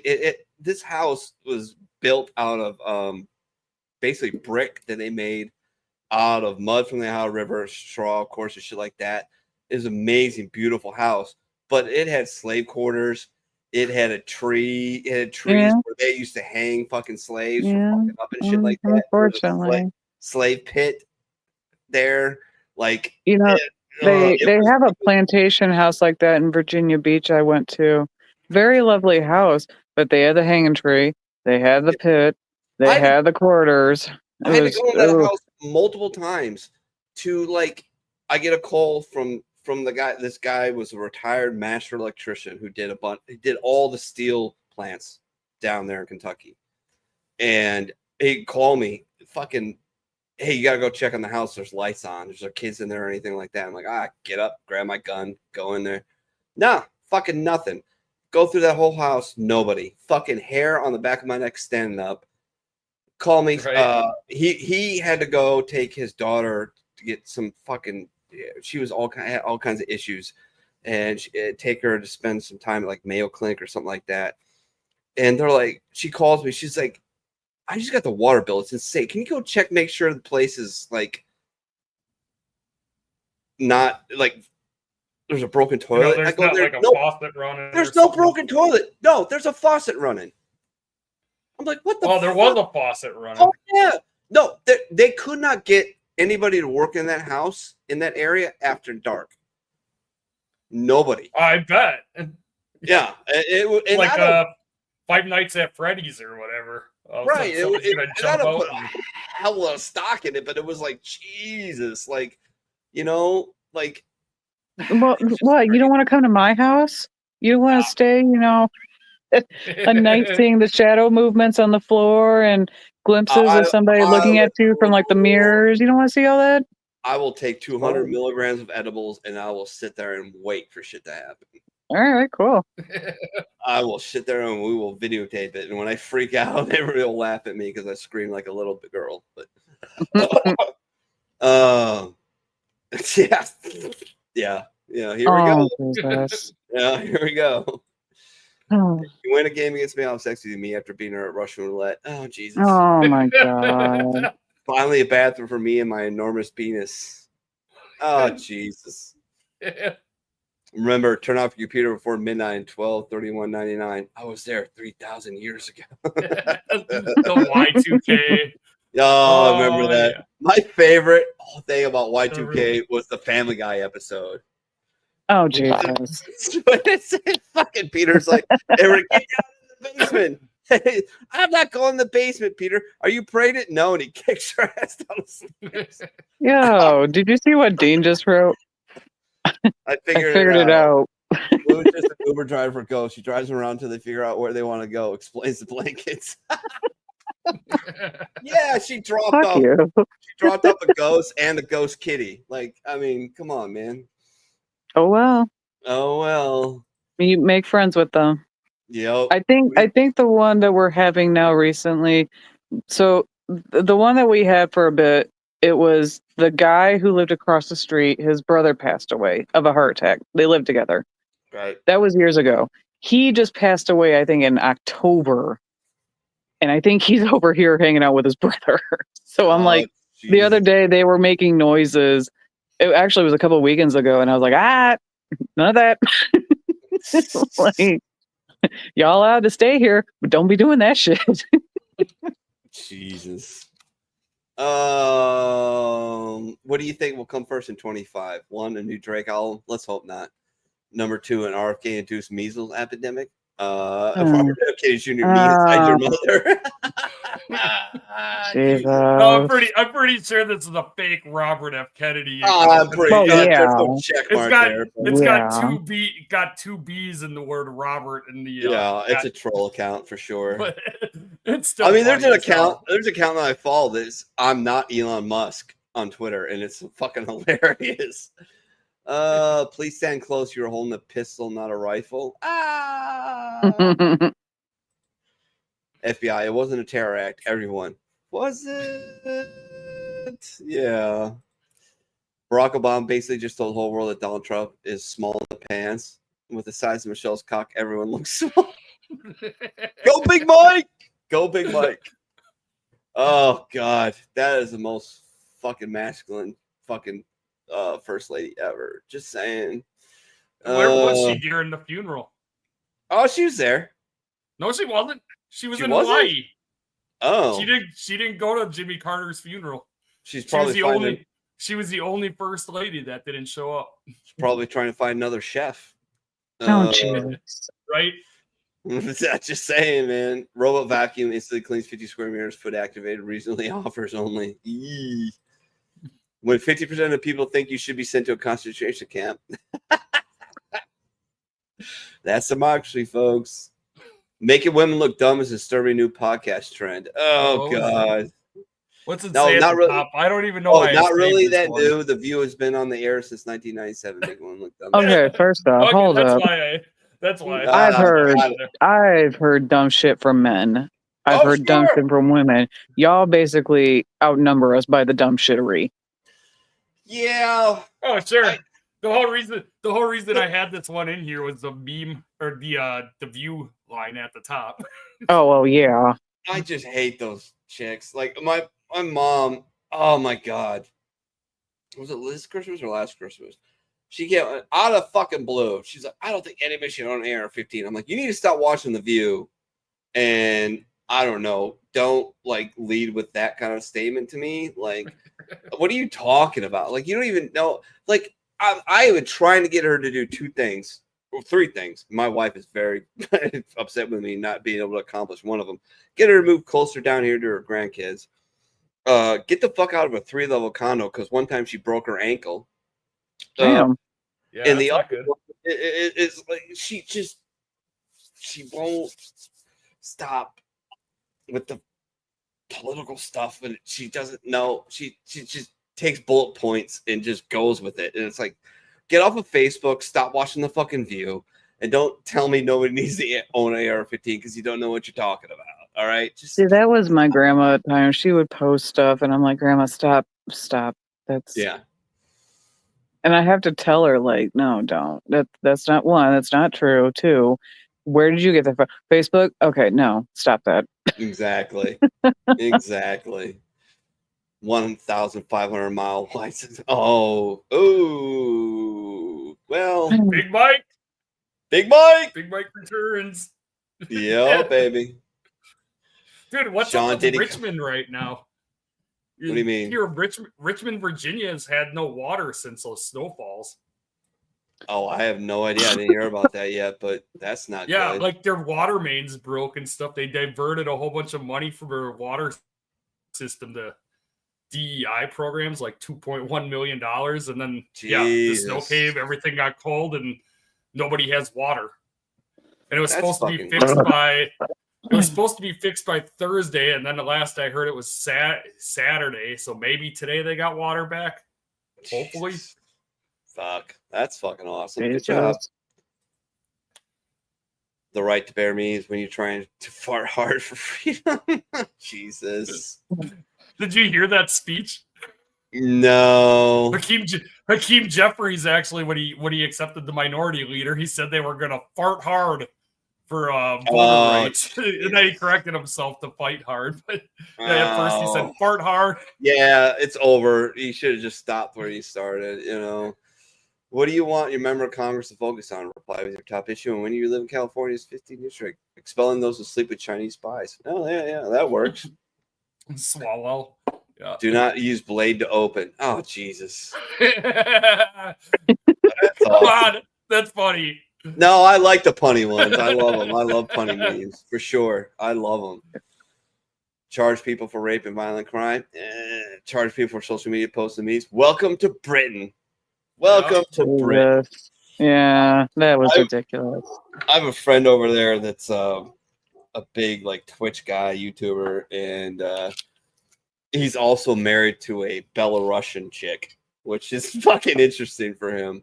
And he's like, bro, I have to walk such a fucking tightrope. It's fucking stupid.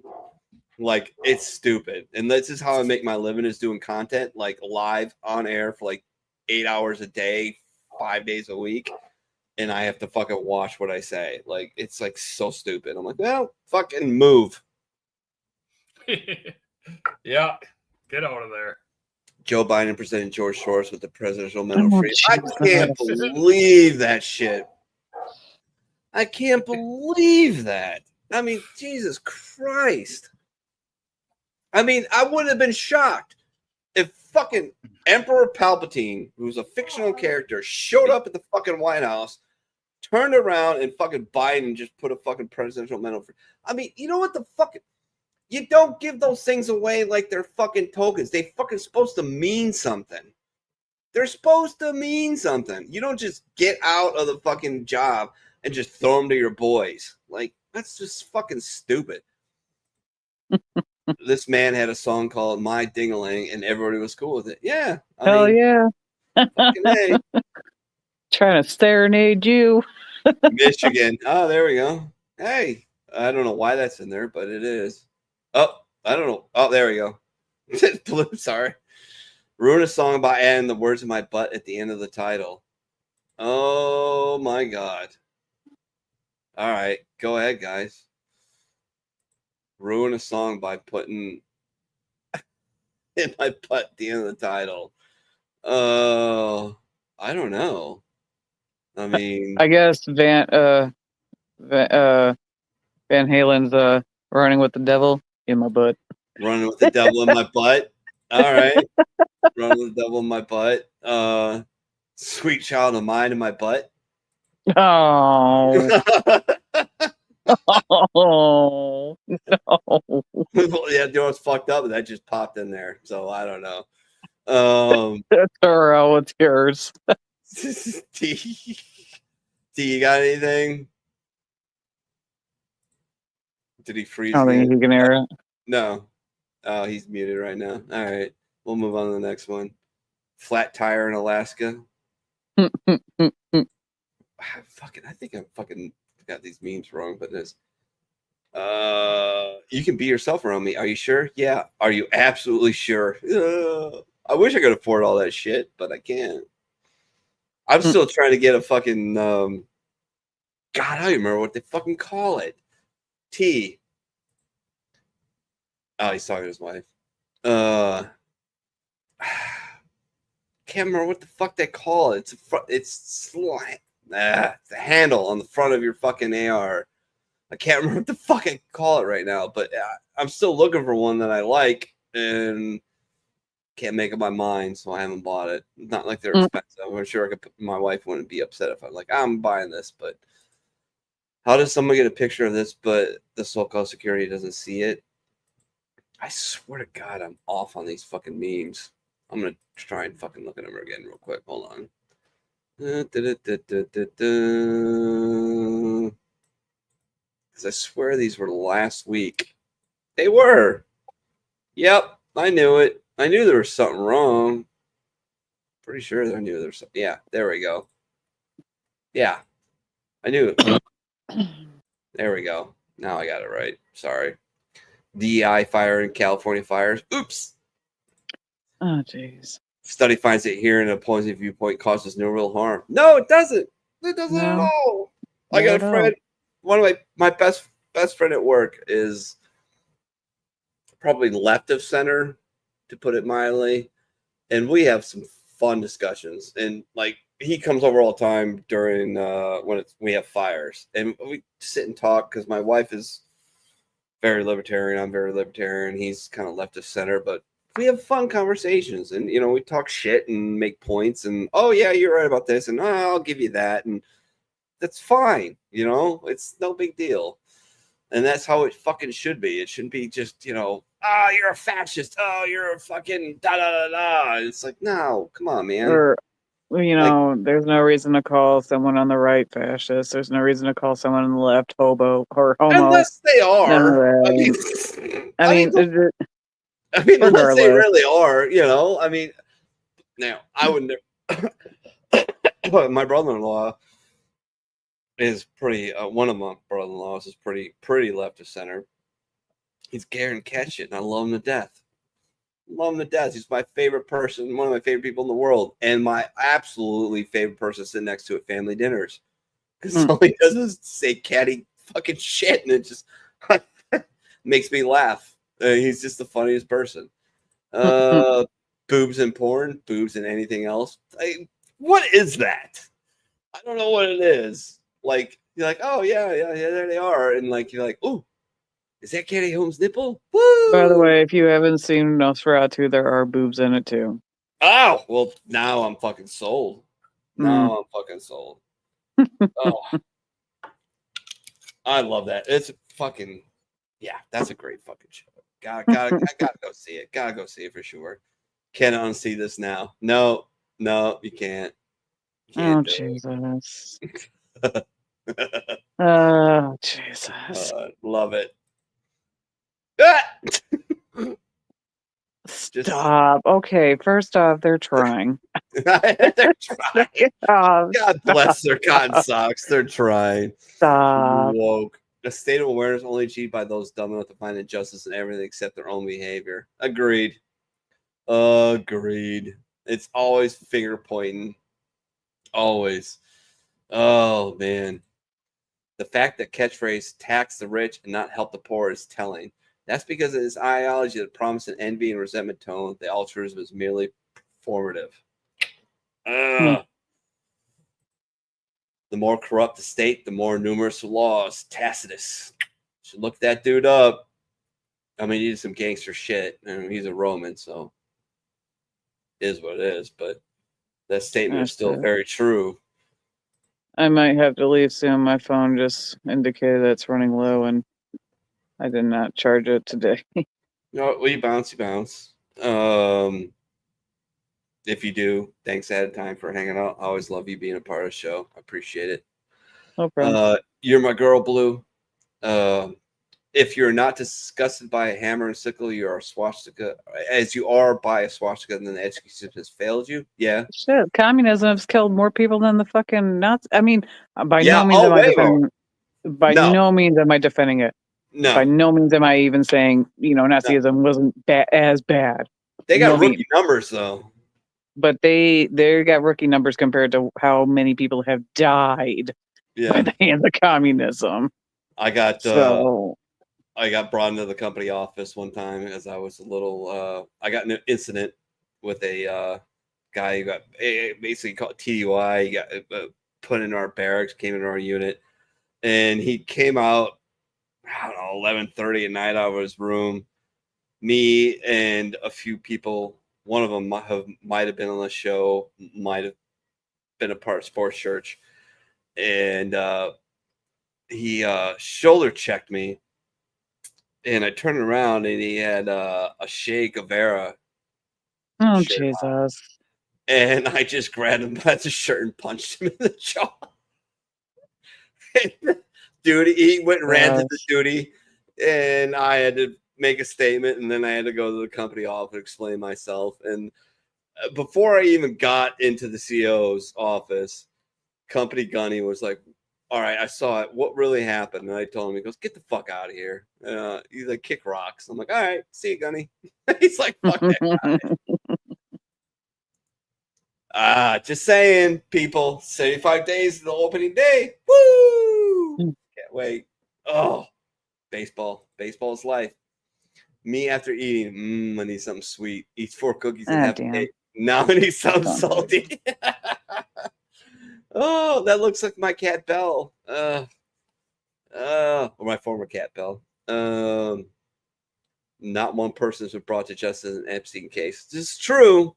This is true, people. Just saying, shot for that. I've had sex that was more violent than January 6th. I lost a good friend over that shit. A warrant officer that I was very close with in the Marine Corps. We did a lot of fucking shenanigans together. And he had a very different opinion of January 6th than I did. And I was like, hey, maybe let's just wait to see how this plays out. And he's like, oh, this is horrible. I can't believe they're invading the Capitol. I'm like, dude, wait a second. Don't trust what's coming out. Like, no, this is crazy. This is weird. What's going on is sort of unprecedented, I guess, maybe, question mark. But wait a minute. He's like, oh, fuck this. And I'm like, well, fucking thank God you're out of the Marine Corps, because you have just lost your goddamn mind. You have fucking zero tolerance or zero patience. So that's good. But, oh, well, you lose friends, you gain some.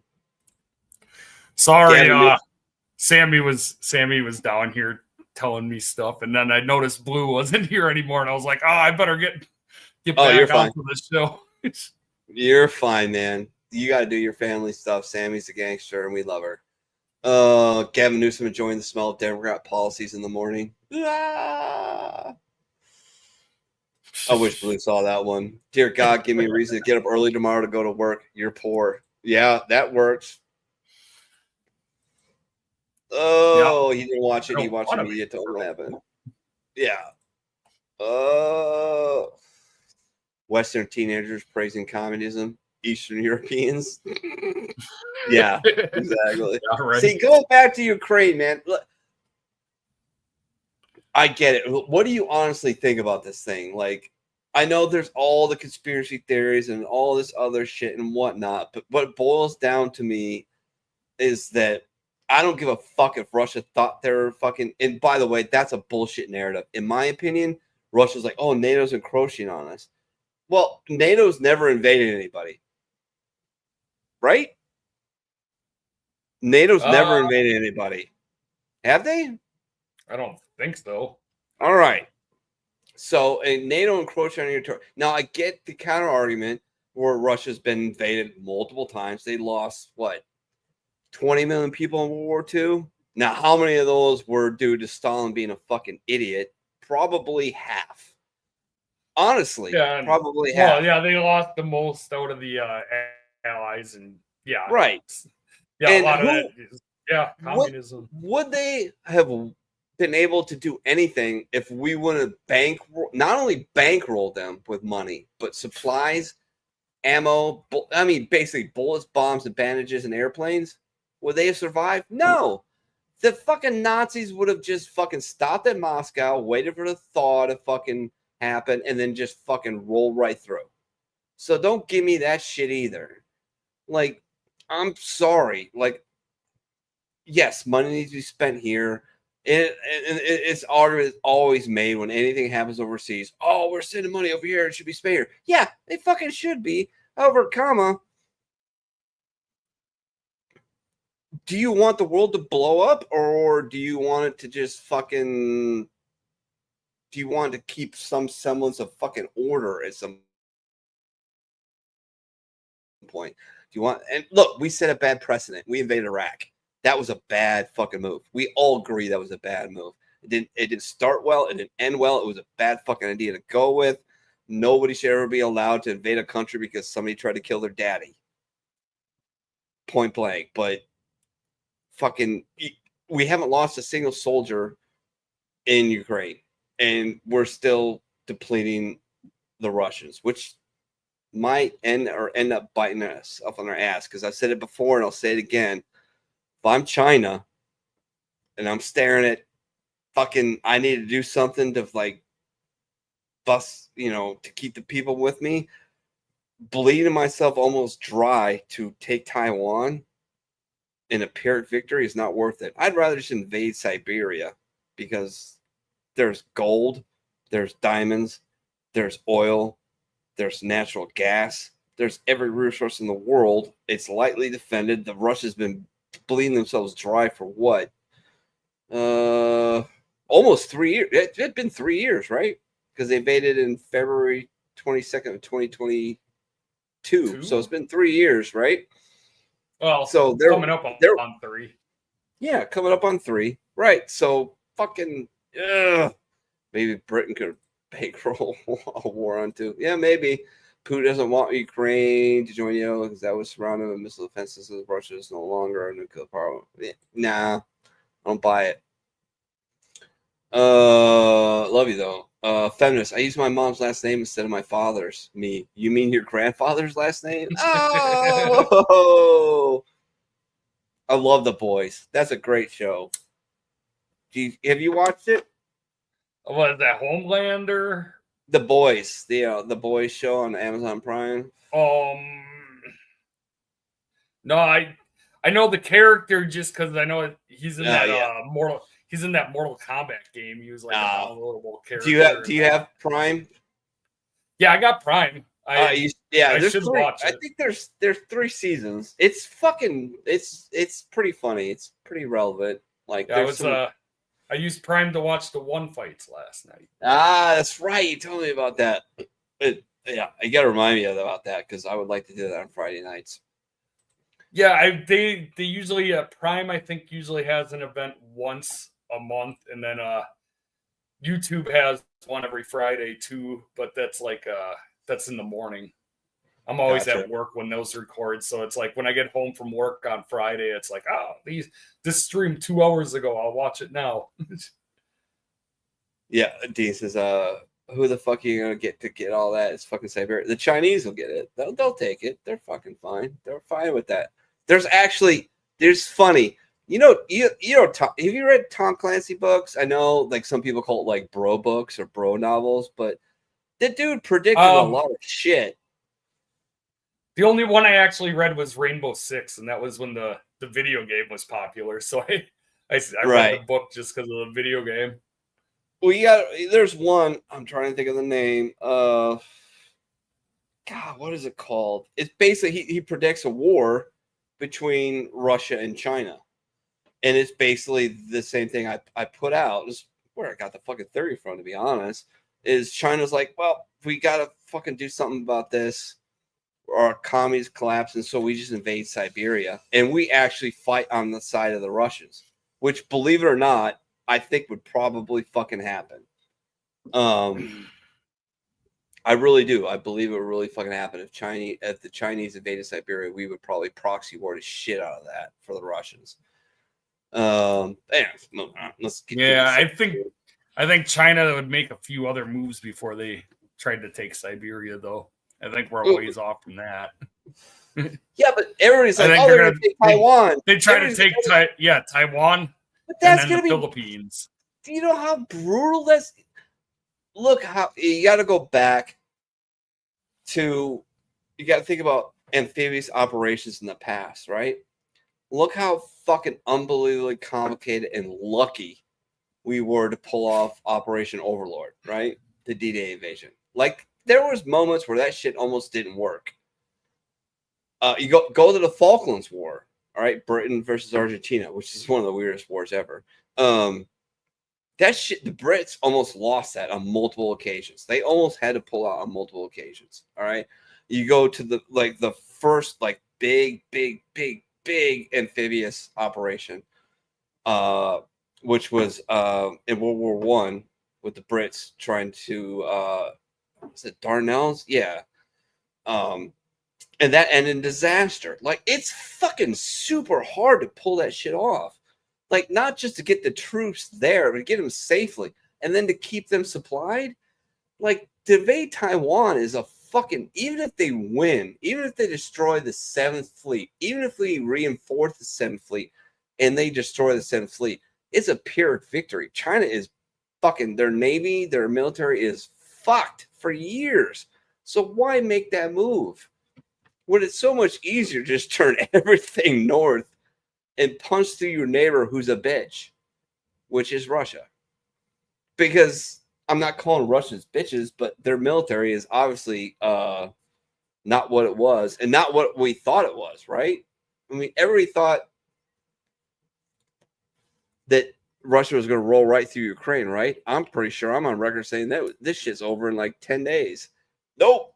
Still here 3 years later. So I'd rather take the easier option because nobody likes Russia. Nobody likes Putin, right? So who's going to come to his defense? Probably fucking nobody. Yeah, right now, nobody. Nobody. Part of being in the military is coming to grips with the fact that some of the most dangerous men you will ever meet look like this. That was my first nickname ever, was Opie. Because I went from a towhead to a redhead to blonde to fucking a brunette. Whatever. So, yeah. When people at work ask you for your stories about your service and you're trying to decide today's a good day to become unemployed. See, I'm lucky. I have a few veterans I work with. And yeah, we gather together when we tell certain stories. Yeah, for sure. And we have to do the water cooler look, you know. All right. Are we cool? Yeah, all right. Hey, go ahead, tell me the story. All right, we're good.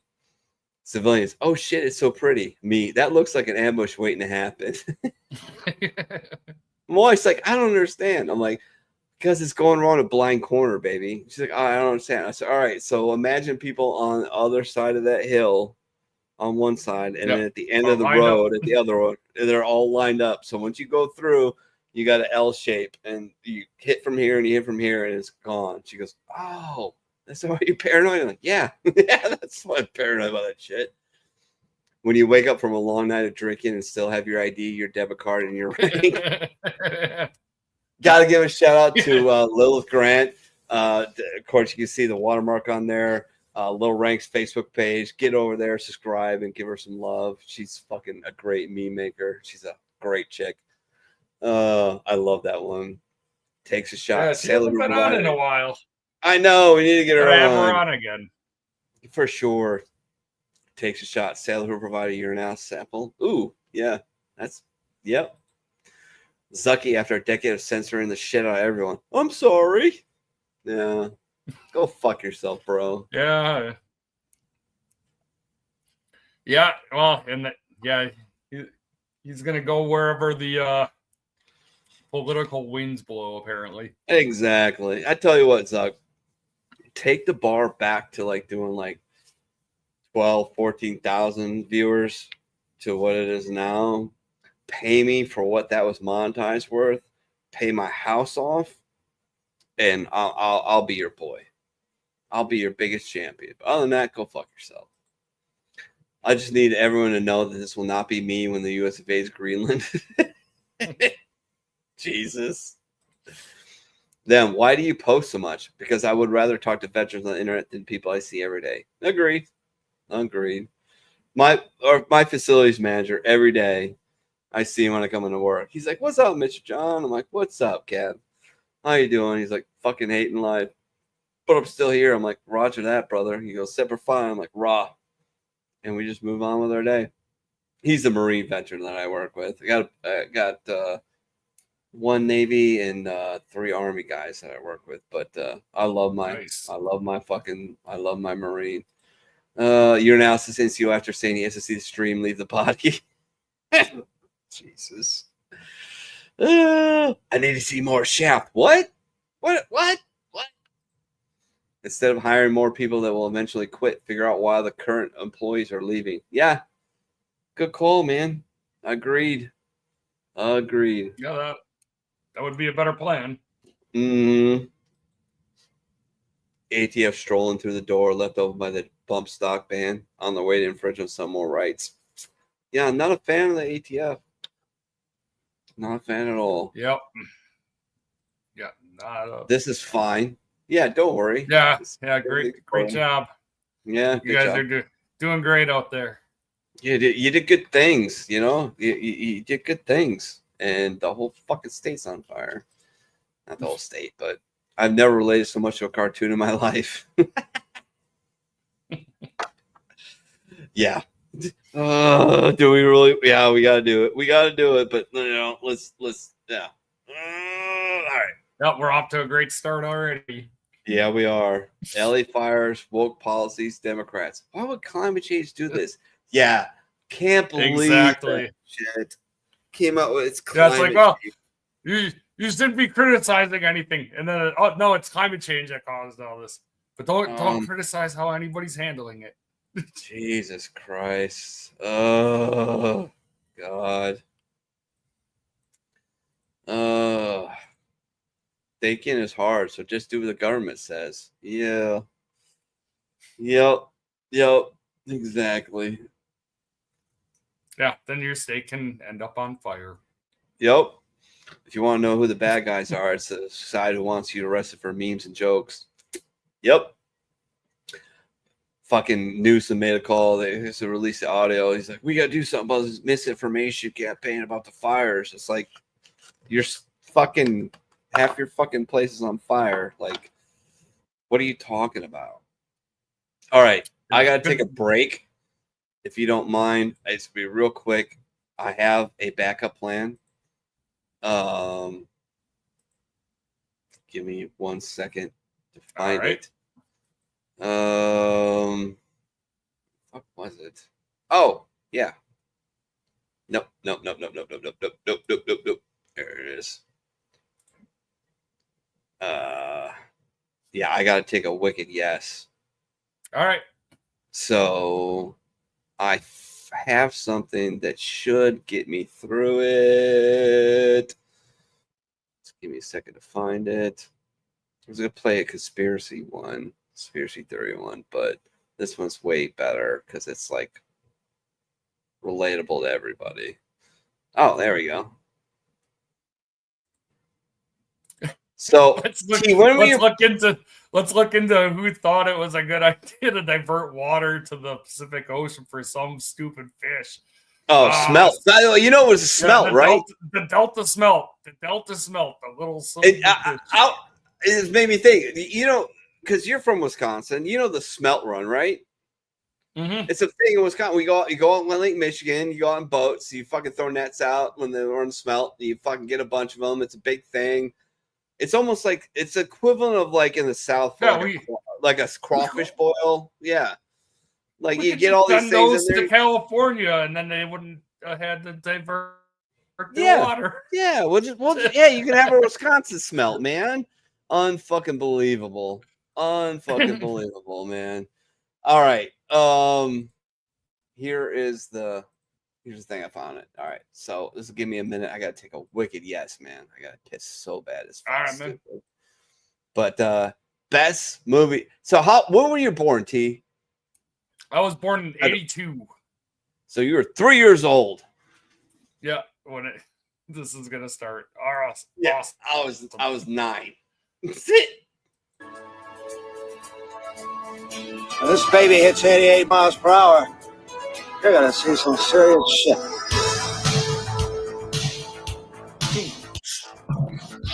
So, what would you little maniacs like to do first? Growing up, you don't see the writing on the wall. Passing by, moving straight ahead, you knew it all. Yeah, Chuck Norris. But maybe sometime if you feel the pain, you'll find it all alone. Everything has changed. Play the game. You know you can quit into this one. Soldier on. I remember Gremlins. You can do what must be done. You know it's the way you're not like me. You're just a prisoner. Hey, you guys! I can see a new horizon underneath the blazing sky. I'll be where the eagles flying higher and higher. With a video man in motion, all I need is a pair of wheels. Take me where my future's lying, set them on fire. Yeah, well, maybe my balls don't itch. All balls itch, it's a fact. Burning up, don't know just how far that I can go. Soon be home, only just a few miles down the road. I can make it, I know I can. You broke the boy in me, but you won't break the man. I can see a new horizon underneath the blazing sky. I'll be where the eagles flying higher and higher. Gonna bring a man in motion. All I need is a pair of wheels. Take me where my future's lying. Set them on fire. I can climb the highest mountain, cross the wildest sea. I can feel that almost fire burning in me. Burning in me. You guys! There it is. I want you to think about what you've done, Kent. And from now on, Stop playing with yourself.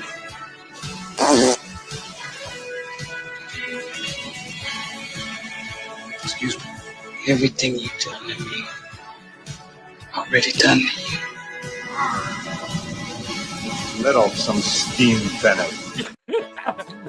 Yes, that was the best line from Action Flick where Arnold Schwarzenegger throws that pipe through the dude's chest in Commando. Let off. How about you let off some steam, Bennett? Predator is pretty good when he fucking got that guy stick around.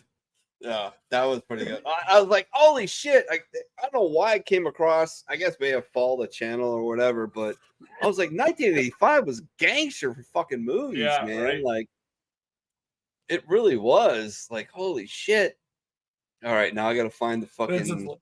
great with the that scene in Commando. Throws that pipe through that guy's chest. Like, how does that work? Like a cookie cutter? Like, how is this? And then the big chunk of meat just pops out the end of the pole before all the steam comes through. Right. Oh, Commando is fucking awesome. I mean, the 80s fucking movies Oh, were yeah, then they, great. Yeah, they had Chuck Norris in there too. It's like, oh man, that's my childhood right there. Walker, fuck Texas yeah. Ranger. That was my childhood. That's like the only show I like regularly made sure I was gonna watch. It was like, yeah, Right. a new Chuck Norris movie every week. Let's see where. Oh, there we go. Found it. All right, let's get through these motherfuckers. Get a show done. Damn, son. All right, first time with a job. I'm gonna be making so much money. All right, I'm gonna stop you right there. Yeah, yeah. You bastards.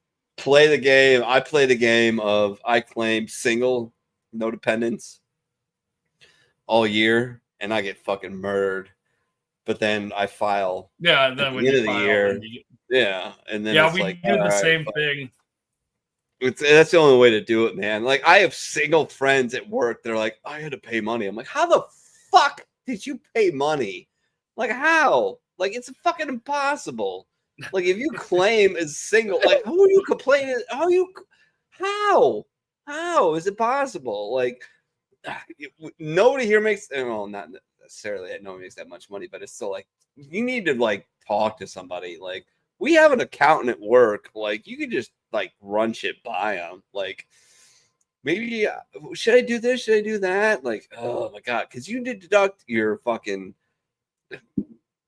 IRS doesn't want you to know this, but you can deduct a lot of shit. But you've got to, put in the work to do it, or pay somebody to do the work for Right. it, and you gotta keep receipts. But like, I was in the fucking Marine Corps.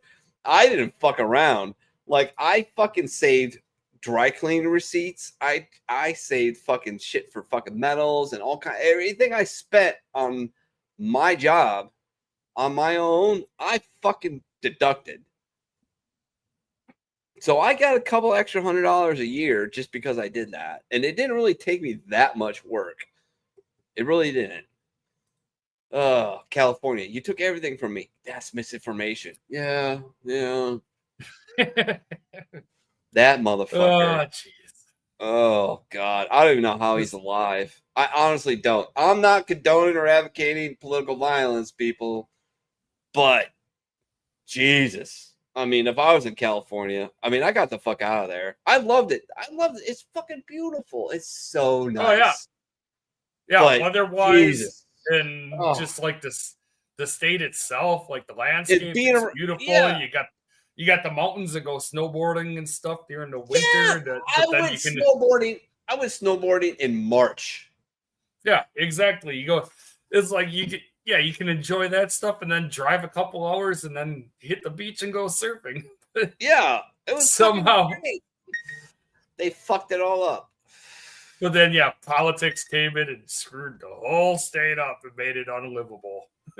Why did Noah build an ark when he could simply pay more taxes to stop climate change? I don't know. It's a good question. We should dive into the Bible for that shit.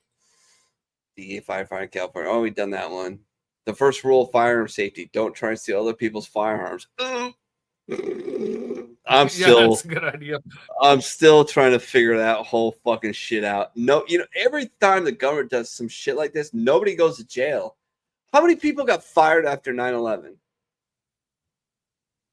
The director of the fucking CIA, the director of the DIA, which is, I don't know if people think about that, but it's director. Oh God, what is it? Anyways, moving on. I'm drunk. Nobody got George Tenet get fired. FBI director to get fired. Nobody got fired after 9/11. Now go back a few years to fucking Waco. Nobody got fired. The attorney general didn't get fired. That was a shit show. Nobody at the ATF got fired. Nobody got fired. How does nobody get fired? That's a problem that people have with government. And to dive in a little deeper with the military, nobody seems to be held accountable. Nobody goes to jail. Nobody loses their livelihood, even though they did horrible shit. Like Janet Reno should be in jail to this day right now for that shit in Waco. How many people died? 80 people, and 28 of them were kids. Nobody went to jail. Nobody. How does that happen? Because we fucking love our fucking 2.5 fucking cars and our fucking 3.5 bedroom houses and our picket fences and shit. And we don't want to rock the fucking boat because, you know, reasons. It's like, and look, I'm fucking not pointing the finger at anybody else. I'm pointing the finger at myself as well as everybody else. Like, I'm just as guilty as everybody else, you know, not demanding accountability. I mean, Jesus, Grandma, I don't think anyone should be able to buy an assault. Well, you fucked up by saying assault, but you know, yeah, because you hit somebody with a hammer, it's an assault. That's why I couldn't get the next word out. Yeah, yeah. Just stop, boy. Just stop. The 0 women have claimed to have sex with Barack Hussein Obama. That's none of my business. I was hoping Blue was here for that one, but I mean, think about that. Think about it. Yeah, nobody said shit. No, he never sexually harassed anybody. Never one time. Not in college when he agreed. He admitted doing coke, which is fine. Fuck you. You're in college. I mean, not saying everybody should do drugs, but I mean, not saying everybody should try heroin or anything like that because that probably never goes well. You shoot that up. Oh, that's lovely. No, but like, not saying I'm saying like done cocaine. It was fucking glorious until it ended, and then it was fucking horrible. And I'm like, I'm never doing this again. It was my birthday, and I think I did every drug known to man except for heroin and meth that night. And it was a great fucking fentanyl didn't exist at that point. But I spent like 2 days recovering, and my girlfriend at the time was like, "You're a fucking retard." I'm like, "Yeah, I know, but you're dating me, so what does that say about you?" We didn't laugh that much. I mean, she was glorious. She's also from Wisconsin, by the way. She was awesome. I loved her. Won't say her last name, but Katie. Katie was a good girl. You know what she was doing with me for as long as she did, but yeah, I mean, come on, like. Nobody tried to fucking. He never did anything wrong, anybody? Okay, all right. When somebody calls me on Messenger, the fuck is that? Exactly. Exactly. Like T calls me all the time, and it's like he calls me, which I appreciate because some people just he calls me, "Hey, this is happening," blah blah blah. Okay, cool. Yeah. But somebody calls me a Messenger, I'm like, what the fuck? Like every time, I'm like, what is that noise? Like. Because it's always when I've had like, you know, too many edibles or something like that, and it's like I'm a little bit more used to it than most people because that's how my wife and her family back in the Philippines talk.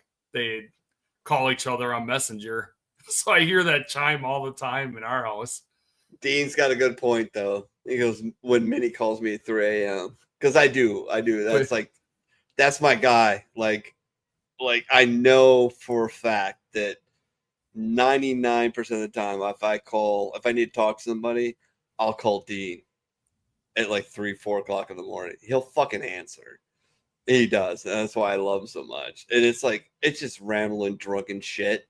I got to get off my chest. But he answers. And that's why I love him.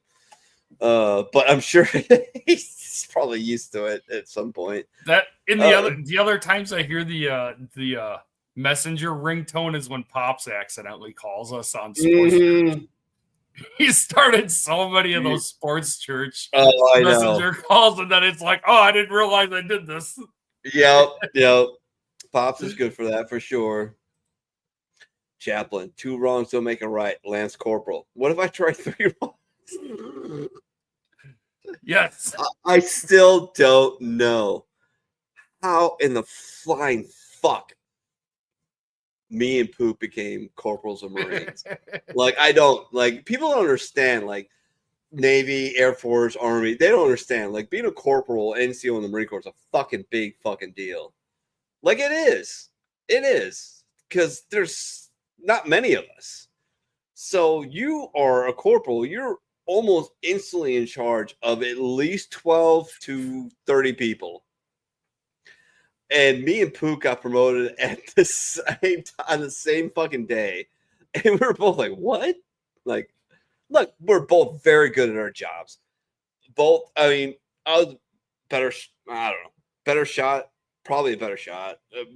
Definitely much better PFTer than Pook. And Pook will admit, like, he's told stories of me, drinking till like 3 o'clock in the morning, get up and doing a fucking 300 PFT at like 7 in the morning. Like I would do that shit because hate and fear is a powerful motivator. But still trying to figure out. It's always fun when you go on the run and it's like, what? Why do you fucking smell like Bud Ice? Because I was drinking it until 3 a.m. Exactly. Like I remember one. It was we had this fucked up shit at Redstone Arsenal.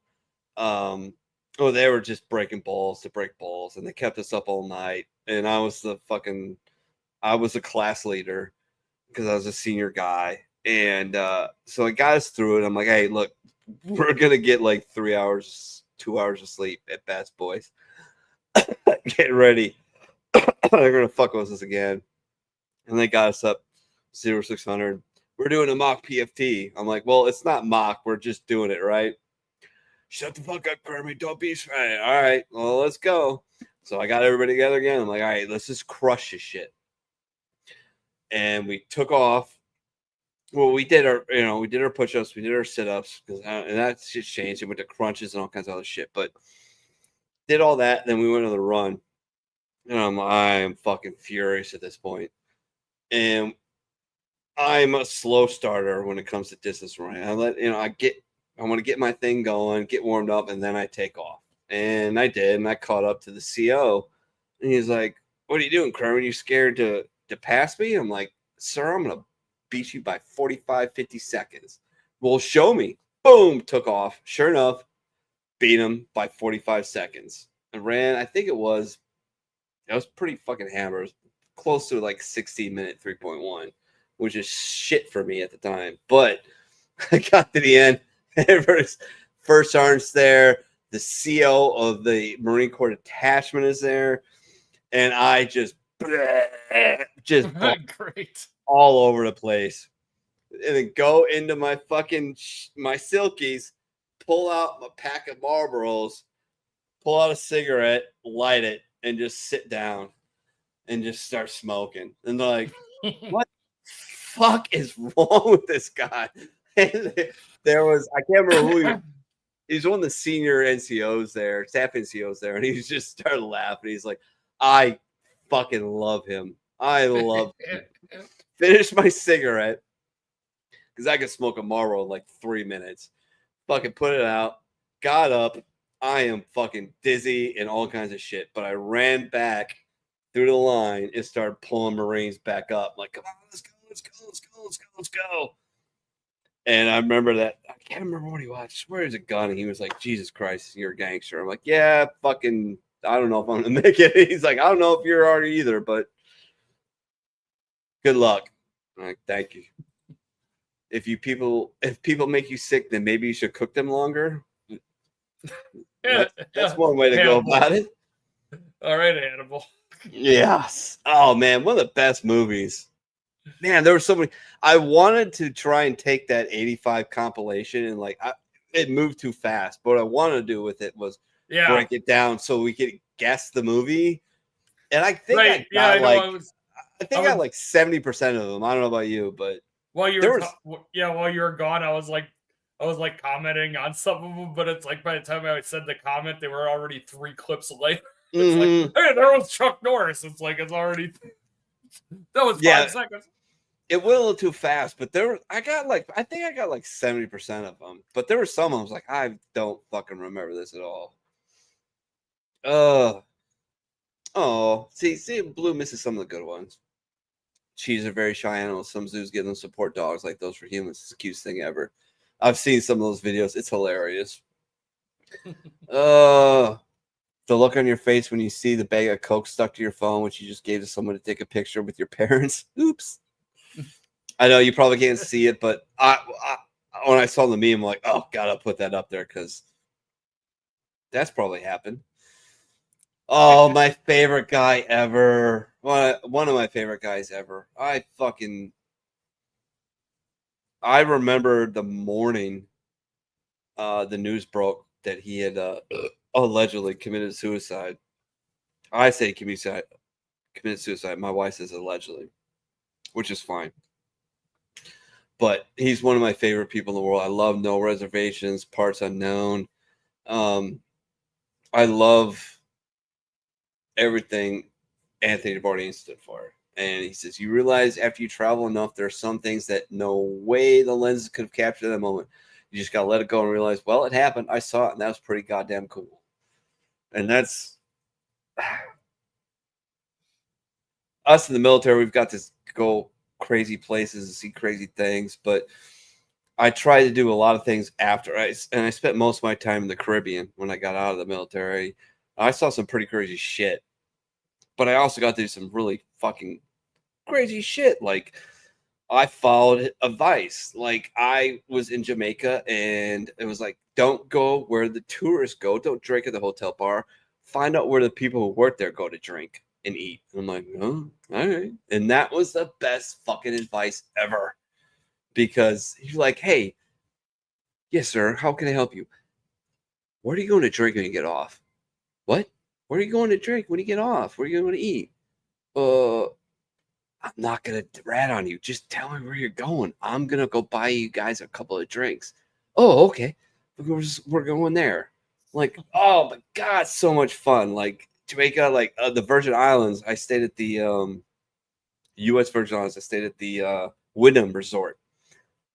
And first fucking 10 minutes I was there, did my thing, checked in. Hey, where do you guys drink? What? Like, where do you guys drink? Where do you guys go to, party? Like, you want to go? Like, fuck yeah, I want to go there. Let's go. Let's fucking go.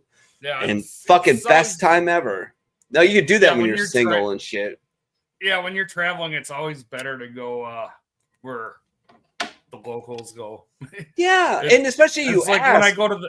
when I go to the Philippines and stuff, it's like, I go to real places. Don't go. Yeah, you don't go hang to out in the tourist resort. go. You don't go to the resort the whole time you're there. You go where your family knows, right? Yeah. Yep. So, and everybody knows you're there because you want to be there, and it's insane how fucking people don't get it. Like, they're so scared to like venture off the fucking beaten path of the cruise ship, and it's like, no, you don't get it. If you go out and seek fun and seek cool things and people, especially with the locals, like, hey, where can you go? Can you take me somewhere cool? Yeah, I never paid for a taxi in Jamaica, in the Virgin Islands, ever.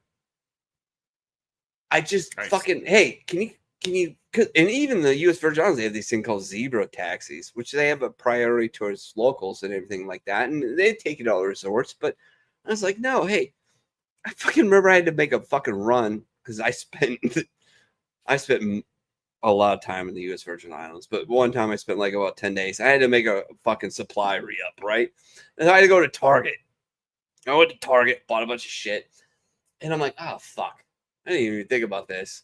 And I walked out. I'm like, hey, man. He's like, yeah.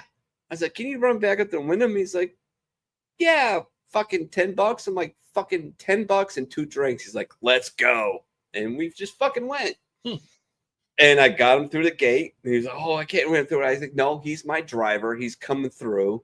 He said, take me to my room. I'm a little drunk. Oh, okay. And then I took him to the fucking, all-inclusive bar and fucking just let him fucking have at it. Like, oh, man, it was good fucking times, man. Me leaving the hibachi. Oh, this one I really wanted blue. Yeah, that would be a good blue beam. Yeah, because last time she was here, she got to see the house and hang out with me. Her and 710. I took her to a hibachi grill, and we had a blast. It was a great time, and she me leaving the hibachi grill buffet the way God intended. Yeah, absolutely. You should leave a hibachi grill either a little hammered and pretty fat, and that's how I left the last one. Now, Blue doesn't drink. And 710 doesn't drink, but I fucking have a couple Long Islands and I fucking gorge on food. It was great. We had such a fun time. I can't wait for them to come back down again. I bet someone's mom used me as a bad example when I was young. I know for a fact used me as a bad example. my boss when it's blizzard conditions and she still wants us to come in. Some of you may die, but that is a sacrifice I'm willing to make. So yeah, this made me think. So, like I said earlier, we got like for Cincinnati, like get to 9 inches is like kind of like, you know, in Milwaukee or whatever, Wisconsin, it's not a huge deal. It depends on when it happens, right? But we got it like when you don't want it. It was like 11 to like 5 o'clock in the morning, which is like the worst time. Yeah, and nobody knows how to slow down, and yeah, so like I on Friday, it wasn't even Friday, it was Thursday. I put in for Monday and Tuesday off. Like I'm just burning 16 hours of PTO. Don't give two shits. Good thing they did was they didn't charge us for Monday because nobody could come in. Tuesday, they were like, well, you know, we're not really going to accept tentative requests for PTO for that. And they were just like, what? Like 4 people showed up to work. Like, no. And so they reversed their decision. But, you know, it is what it is. I get it. Well, there's been plenty of times here, too. It's just like, places are like, oh, no, we're not going to. We're gonna work still today. There's no. That's fine. You can work. I'm not going to. So and then nobody shows up, and then later on the next day they're like, okay, yeah, we're gonna pay out for or whatever. We're not gonna charge you the point or whatever it was. Yeah, exactly. What was I? It was 2 years ago. I bought a car. Like a week later. Well, what happened? I had my very fucking awesome Acura MDX. I love that fucking thing. Hit a deer. You probably remember that. And then a week later, or 2 weeks later, I scraped the money together. I bought a new car, bought a Subaru. That fucking next day, it had a shit snowstorm. It started like 4 o'clock in the morning. Tried to drive to work, crashed the car. Totaled it. And then at that point, I'm like, I'm never doing that shit again. And so I'm not. Like, if it's snowing at night and I don't think the roads are going to be good, fucking not coming into work. Burning PTO. And if you don't like it, fucking, I don't know. Like, deal with it. HR explained to me that I can't call my coworkers stupid bitches. I think this is one of the this is funny. This is one of the reasons I'm not yet in. Like I'm hurt a little now, and I'm a light duty, but there is a big push for me to take over. They're opening up. I've talked about this. They're opening up a new satellite warehouse, and they very much want me to take it over. But I keep trying to tell them that this is what's going to happen. That I have I can adjust my military mindset, but I know the people that are going to come to work under me, and I keep trying to tell them that, like, I'm not going to handle it the way you want me to handle it.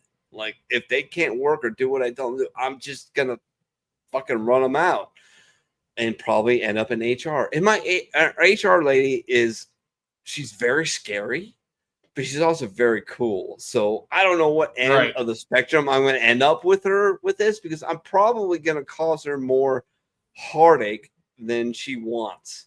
And, well, and my boss, my immediate boss, is like, well, here's the thing. If you don't take it over, I don't know if this is going to be dealt with correctly. But I also know that, like, what do you got to work with? You've got this pool and you got to deal with it. And I'm like, ugh, I don't want to deal with it. But like, if they give you X amount of dollars, will you take it? I'm like, yeah, fuck yeah, I will. But they're never going to pay me that. So we'll see. Oh, I'm probably going to take it. I'm probably going to take it because I'm a fucking idiot. In unforeseen turn of events, it turns out actually the anaconda who's got the buns hung. Oh, Jesus. That's so bad. That's so stupid. That's so bad. Oh, that's funny. If me and my dog were on the Titanic, oh yeah, Carl's getting up on there. Carl's getting up on there for sure. For sure. Carl's a gangster. He is a gangster. He's so funny, man. He fucking loves. So like we, when it's warm, we do the fires and whatnot on Friday nights. It's been cold for a while, of course. So we do family movie night, which really isn't family movie night. It's basically what it is. My wife puts a bunch of sugar in my kids and pretends to let them watch movies. But the funny thing is they'll actually sit. Sometimes it depends on the movie. Sometimes they'll be there for like 40 minutes. Sometimes it's like 5. But Carl will jump up on the bed when I got Edie and I got James. It's my wife Michelle, me, and Carl. Literally last night, it was so funny. They were jumping up all over the place, being crazy people. After a while, but he jumped up on the bed, both gave him kisses, laid down on the bed, posted up towards the door, so his face was facing the door, and passed out. And I looked at Michelle and I'm like, what the fuck? And he's like, he's happy. His whole pack is right here and he's good to go. I'm like, yeah, you're right. He is. He is the derpiest fuck on the planet, but he fucking loves his pack, man. Have you ever killed anyone? Yeah, but they were all bad. Amen. Never killed anybody that was a good person, allegedly. I fucking love that movie. Love it. That was great. I mean, who fucking thought of her as being like a sex symbol until she did that scene? It was like, holy shit, she's fucking still hot as shit. It was just a great throwback. It wasn't an 80s action movie because it was late 90s-ish or mid-90s, but it was a great throwback to it, right? Like, it was cheesy as shit. It didn't pretend to be anything but inspirations. Cheesy. Yeah. It was great. It was hilarious. To fucking True Lies, man. And Jamie Curtis's tits. Sativa to change the things I can. Indica to set the things I can't. There you go. That's how you roll. You need to work on that, T. You need to get that shit legalized in Wisconsin. I don't know why. I mean, why that's not legal in Wisconsin is beyond me. I mean, are cows voting against it? What the fuck's going on over there? Me and my giant horse cock after G misassured my wish. Yeah, that's a problem. That's a problem. That is a problem. Invention of charcuterie board. Person 1. We have meat and cheese, but all the dishes are dirty. Person 2, from a distance. You got any fucking wood? Oh, Jesus. Chicken. What's point sleeping that point? I'm late. Newsom was working on it, but they kept doing the evaluation thing. Yeah, I know, right? Do you keep your money in your bank or at home? Me, in my memories. Yeah, man. It's bad. Since I've been a broke dick. Like I remember when I used to have money. Oh God, do you remember just being able to like, I'm going out and getting fucking destroyed. And I remember even fucking being a fucking POC and having money to blow. Like, be honest with you. And now it's like, how eggs are gonna cost us how fucking much? Yeah. That's my fucking I don't know how I'm gonna afford it. Hopefully I get back I get back healthy and I can work overtime because I want chickens. I want chickens. Because I love eggs too. I just want chickens, and I want a fucking backup in case shit goes fucking scrooby. But like, if you ever you've cracked an egg from the grocery store, right? Have you ever cracked an egg that came from a farm? Oh yeah, all the time we get. Oh my God, have you seen the difference? Yeah, we get the first time you do it, it blows your mind, right? It blows your mind. It's like, I thought eggs were yellow. No. No. A healthy chicken lays fucking bright orange fucking eggs. That's healthy fucking eggs. It's like, oh God.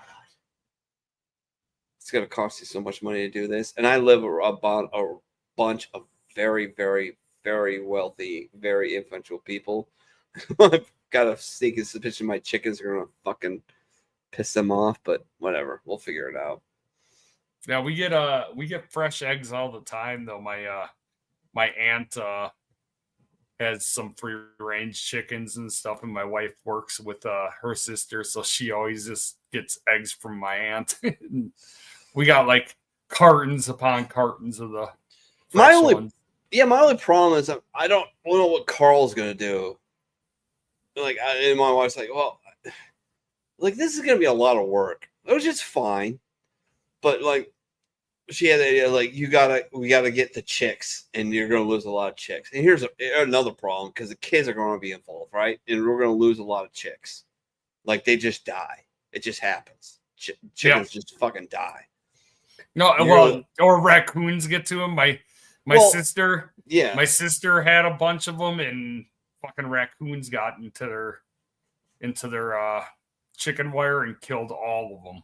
Well, see, here's the thing: is what I'm thinking is like, I'm worried about the kids, and we're gonna have to deal with the kids losing chickens because they're going to name the chickens and everything like that. And I got to make sure Carl doesn't kill. So I got to get him like as baby chicks and get him used to them and get the scent and everything. Then he'll protect them. Raccoons, yeah, if any raccoons show up, he'll fucking eat the raccoons instead of I got to get Charlie Meow, who's our gigantic black cat. Blue met him. He was a tiny little kitten at this point, and 710's like, this cat's gonna be a monster, and he is a monster. He's gonna be one of the biggest cats I've ever owned, and he's got the thickest coat ever. So I gotta worry about Charlie trying to kill the fucking chickens. Yeah, and we gotta worry about the fucking raccoons and fucking everything else coming around, and our neighbors. And it's like, fuck, is it worth it? Probably fuck worth those, it. Fuck those stupid raccoons. Yeah. Bastards. Cast iron's best cooking surface. Non-stick, lasts a lifetime. The Crusades were completely justified, no harmful chemical.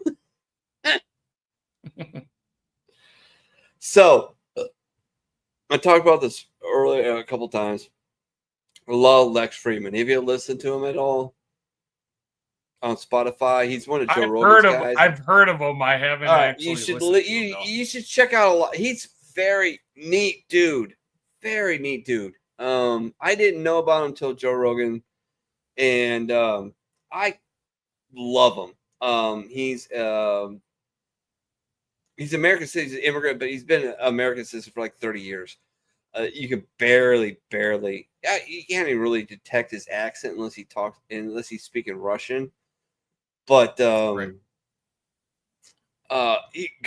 man, check him out on Spotify or whatever. A lot of great interviews. He's a very what I love about him is I always try to do if I can interview people, which is hard for me to do because I love drinking on this show. But he interviews people with an open mind, and he interviewed a guy named Omar Suleiman, who is a very prominent Muslim cleric in the United States. And one of the things I've done lately is try to listen to people who I don't really either care about their opinions or I don't really agree with their opinions. But I listened to this interview, and there's a lot of beautiful things this guy said about Islam that is very beautiful.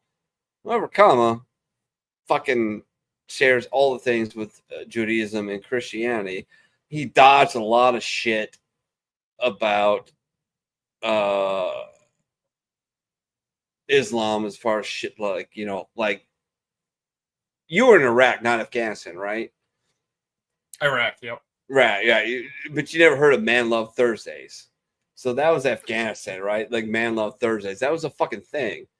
Yeah, and he dodged that shit like that. And it really upset me. And then he brought up something like, oh, the Crusaders came into the land. I'm like, oh, I just lost my mind. I'm like, motherfucker. Yeah, like the Ottoman Empire didn't have. Yeah, it's like, no, you committed the same atrocity. Yeah, You committed the same atrocities. You killed Christians and hung them and did it. Stop fucking being like you're the fucking mantle of religious purity. Vlad the Impaler got us pretty bad, yeah, but so did fucking every other fucking Muslim conqueror. Like, fucking get the fuck out of here. You're innocent. I get what you're saying. Yeah, it fucking pissed me off. I'm like, but I still listen to it, because you need to. You need to listen to opposing opinions. You have to, even as much as it hurts you to listen to, and as much as you get pissed off. But I kept in my mind. I was listening to in my earbuds. I'm like, this motherfucker just don't want to acknowledge the shit that Muslims did in the Crusades, or what they did when they reconquered or conquered the Holy Land. I said, God, get the fuck out of here, man. My neighbor's afraid of my dog, so he'll put a wig on him. I don't know if that worked for Carl, but I want to try. Oh, man. I love it. The fact that we have every delivery service known to man has a notation that we have a dangerous dog, which Carl has never bitten or, well, I mean, like, he defends his property, but he's never, like, bit anybody. But, like, if you get close to Edie, I mean, good luck. Like, that dude's probably going to rip your fucking heart out. Like, Edie is his baby girl. Don't fuck with Edith. He will fucking rip you apart. But he's never, actually gone after anybody. He's just kind of, bluffed his way in. Like, don't come any further because I'm going to fuck you up. Also, I don't like those fucking terrier. They're just weird looking dogs. But anyways. Yeah, they're kind of alien looking. They are. I feel like Seth is having a garage with the fridge in it. Dean has crushed this. Because he has a fucking. I have a freezer in my garage. I have a deep freeze, but yeah, that's to have that man cave kind of thing. That's the man cave I want to have. It's like that thing. It's a little too cold. Everybody comes over and hangs out. I got way too many tools I don't know how to use, or I'm never gonna need. There's a big screen TV. I got my dog. People come in and out, but yeah, that's like, to me, that's gangster. I gotta insulate my garage better if I'm gonna try to do something like that. Probably should, yeah. Set myself perfectly. It's so fucking cold in the winter in that. Well, it's fucking Wisconsin, man. Yeah, exactly. Yeah, it is. Like, I mean, like, man, I miss it. You know what it's funny thing about Wisconsin is I guess it's anywhere you live where it's really cold is you appreciate summer so much more. Oh yeah, so much. Summer's more. Great. When but it then gets like winter, it's like now I'm just inside with a fucking sweatshirt on. But here's the thing, at least, so like, agree with me. But with yeah, this, summer. Like, Summer. Then summer means a lot more once it comes around because it's like, right, we don't got this all year. But there's a definite break between seasons in Wisconsin, right? Oh yeah. Look, yeah, like you have summer, which is fucking super brief. Then you have what we call, I call like pre-fall, and then you have Indian summer, and then you have fall, like 10 days, and then you have winter for like 4.5 months. Then you have pre-spring, then you have spring, which is fucked. You're probably gonna end up with like a ice storm. And then you actually have spring for like a month and a half. Then it's summer, and then you rotate back again. Like, but at least you have defined definitions of seasons. Here in Cincinnati, in the Ohio River Valley, it's just fucked. It just goes completely crazy all the time. I hate it because it's so schizophrenic. And I just don't like it. But it is what it is. Yeah, I mean Wisconsin. Yeah, when the seasons are changing, it's a little schizophrenic. But then but it's like a week. It stabilizes eventually. Yeah. Set myself up perfectly once again for the best bite of the sandwich. The next few seconds are going to be so great. Another blue meme. But yeah, like I do that all the time. Like that's a grilled cheese sandwich, or no, that's a peanut butter jelly. I do that with grilled cheese. I do all kinds of sandwiches. My wife makes me one. we have a few too many edibles. She's like, I gotta make some PB&Js. I'm like, all right, go for it. And yeah, that's like, I don't know, it's a weird thing. I don't understand why. I had like four grilled cheeses yesterday. I was on a grilled cheese. I was on a grilled cheese kick yesterday. Good luck pooping with the fucking aged cheddar. Oh, where my wife works. Yep. See, I had an idea. Let me run this by you because my wife likes by me, and I've gotten off it a little bit because I'll tell you sometime later if you remind me. But like, I didn't want to eat a lot of cheese lately. But I was thinking, like, man, she buys me this like great, like sharp cheddar and kind of crazy stuff, or like sharp cheddar with horseradish and shit. I was wondering if I could just shave that shit off and make grilled cheeses out of that. I probably could, right? Like I should do that. Like I should definitely be able do to. Yeah. I don't see why you wouldn't be able to. Yeah, I just scared because I don't want to like be drunk at 3 o'clock in the morning. Like start my fire alarm off or anything like that. But anyways, so salt water doesn't work to put off fires. Yeah, exactly. Oh, there's Dean. Yeah, I think we. This is a good one. California employees cover swap to douse the wildfires. Yeah. Oh, God. Just imagine. You got to put the audio on for this. All right. This is great. Say that again? Why is there a fire happening right now? There are multiple fires that are taking place. Are you serious? Yeah. Yeah. You're the news though. You're supposed to know. Well, I don't know how it started. We don't know how it started. There, I think winds. it's all the gay people in LA. There we go. Okay. We got the Unacceptable. Gina, the Unacceptable. You can't say that on television. Oh my God, that's great.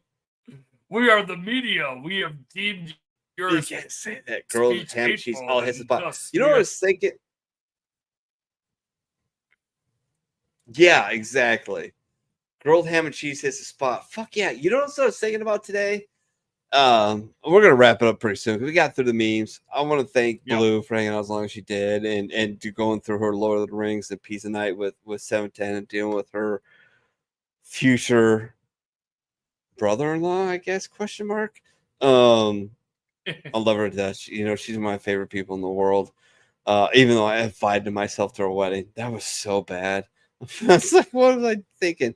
It's a great night. It's a good time. Thank you, T, for being a part of the show again, as always. Hopefully we can do Sports Church tomorrow. We get, Anton back Sammy's in got there. 2 games tomorrow, so. Don't worry about that. I'm Don't gonna worry. I'm hoping we can just get it off with Pook and Pops. But yeah, I think Sammy plays at 11 and 2, so yeah, my schedule's kind of around that.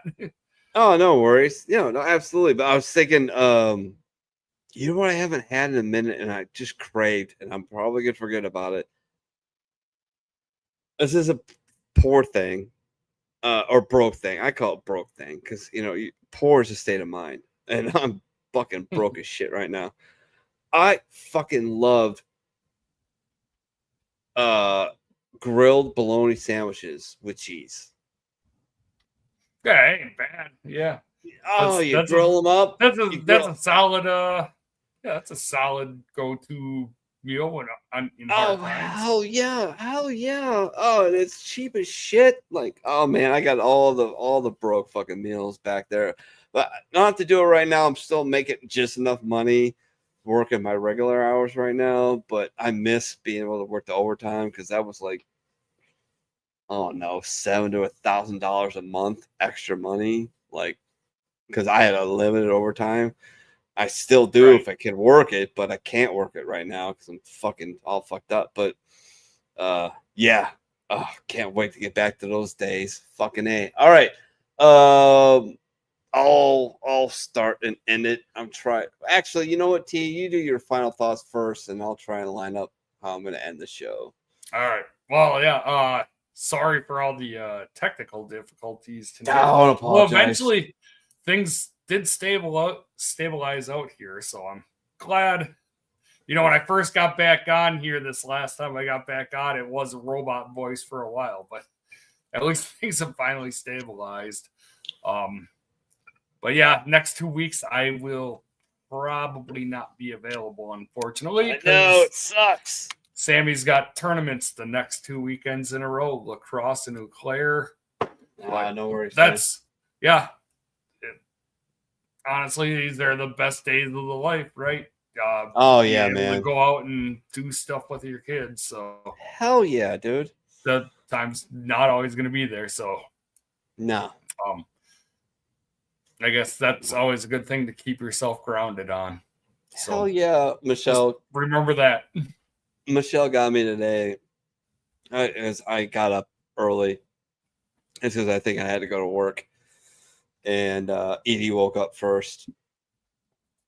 And so we were hanging out and playing and raising him up and play fighting. And a couple hours later, she's like, you know, you were born to be a girl dad. I'm like, yeah. She's like, she fucking adores you. I'm like, yeah, I adore her. She's my baby girl. Like, you know, and it's awesome. She's also a bit of a shit and she knows it, but it's all right. So it's no worries. Remember, you know what? I gotta pull this up. I'm gonna pull this up again. Give me a minute. My apologies. No problem. I want to play this again because it actually fucking means a lot to me. It really does. It really, really does. Because it's hard to encapsulate and explain to people who don't know what depression is really like. It's fucking hard as shit. Like, you know, explain to somebody what it's like to be shot at. Yeah. Like, you can try, but until you hear the crack or whip, like, you know, I have the feeling of, what the fuck? Oh, shit. God damn it. Fucking, you don't have that thought process. It never comes through your brain.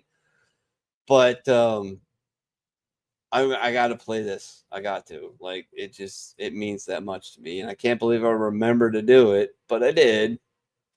I saw a quote somewhere, and it says depression is living in a body that fights to survive with a mind that tries to die. And that, mate, that's raw.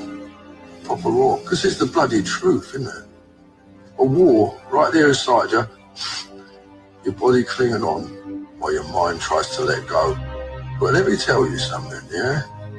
Every war's got a survivor. And if you're still breathing, you're winning, mate. Might not feel like it, but every breath you take, that's defiance, that is, that's grit. So keep at it, keep fighting. Because you, my friend, you are tougher than the darkness could ever reckon with. God damn, I've never heard it said any better in my entire fucking life. Ever. You're fucking a gangster, mate. That's what you are. All right. Without further ado, I love you all. Remember, never take a permanent solution to a temporary problem. I love you all to death. Have a good night. And God bless. I'm pretty tired. Think I'll go home now.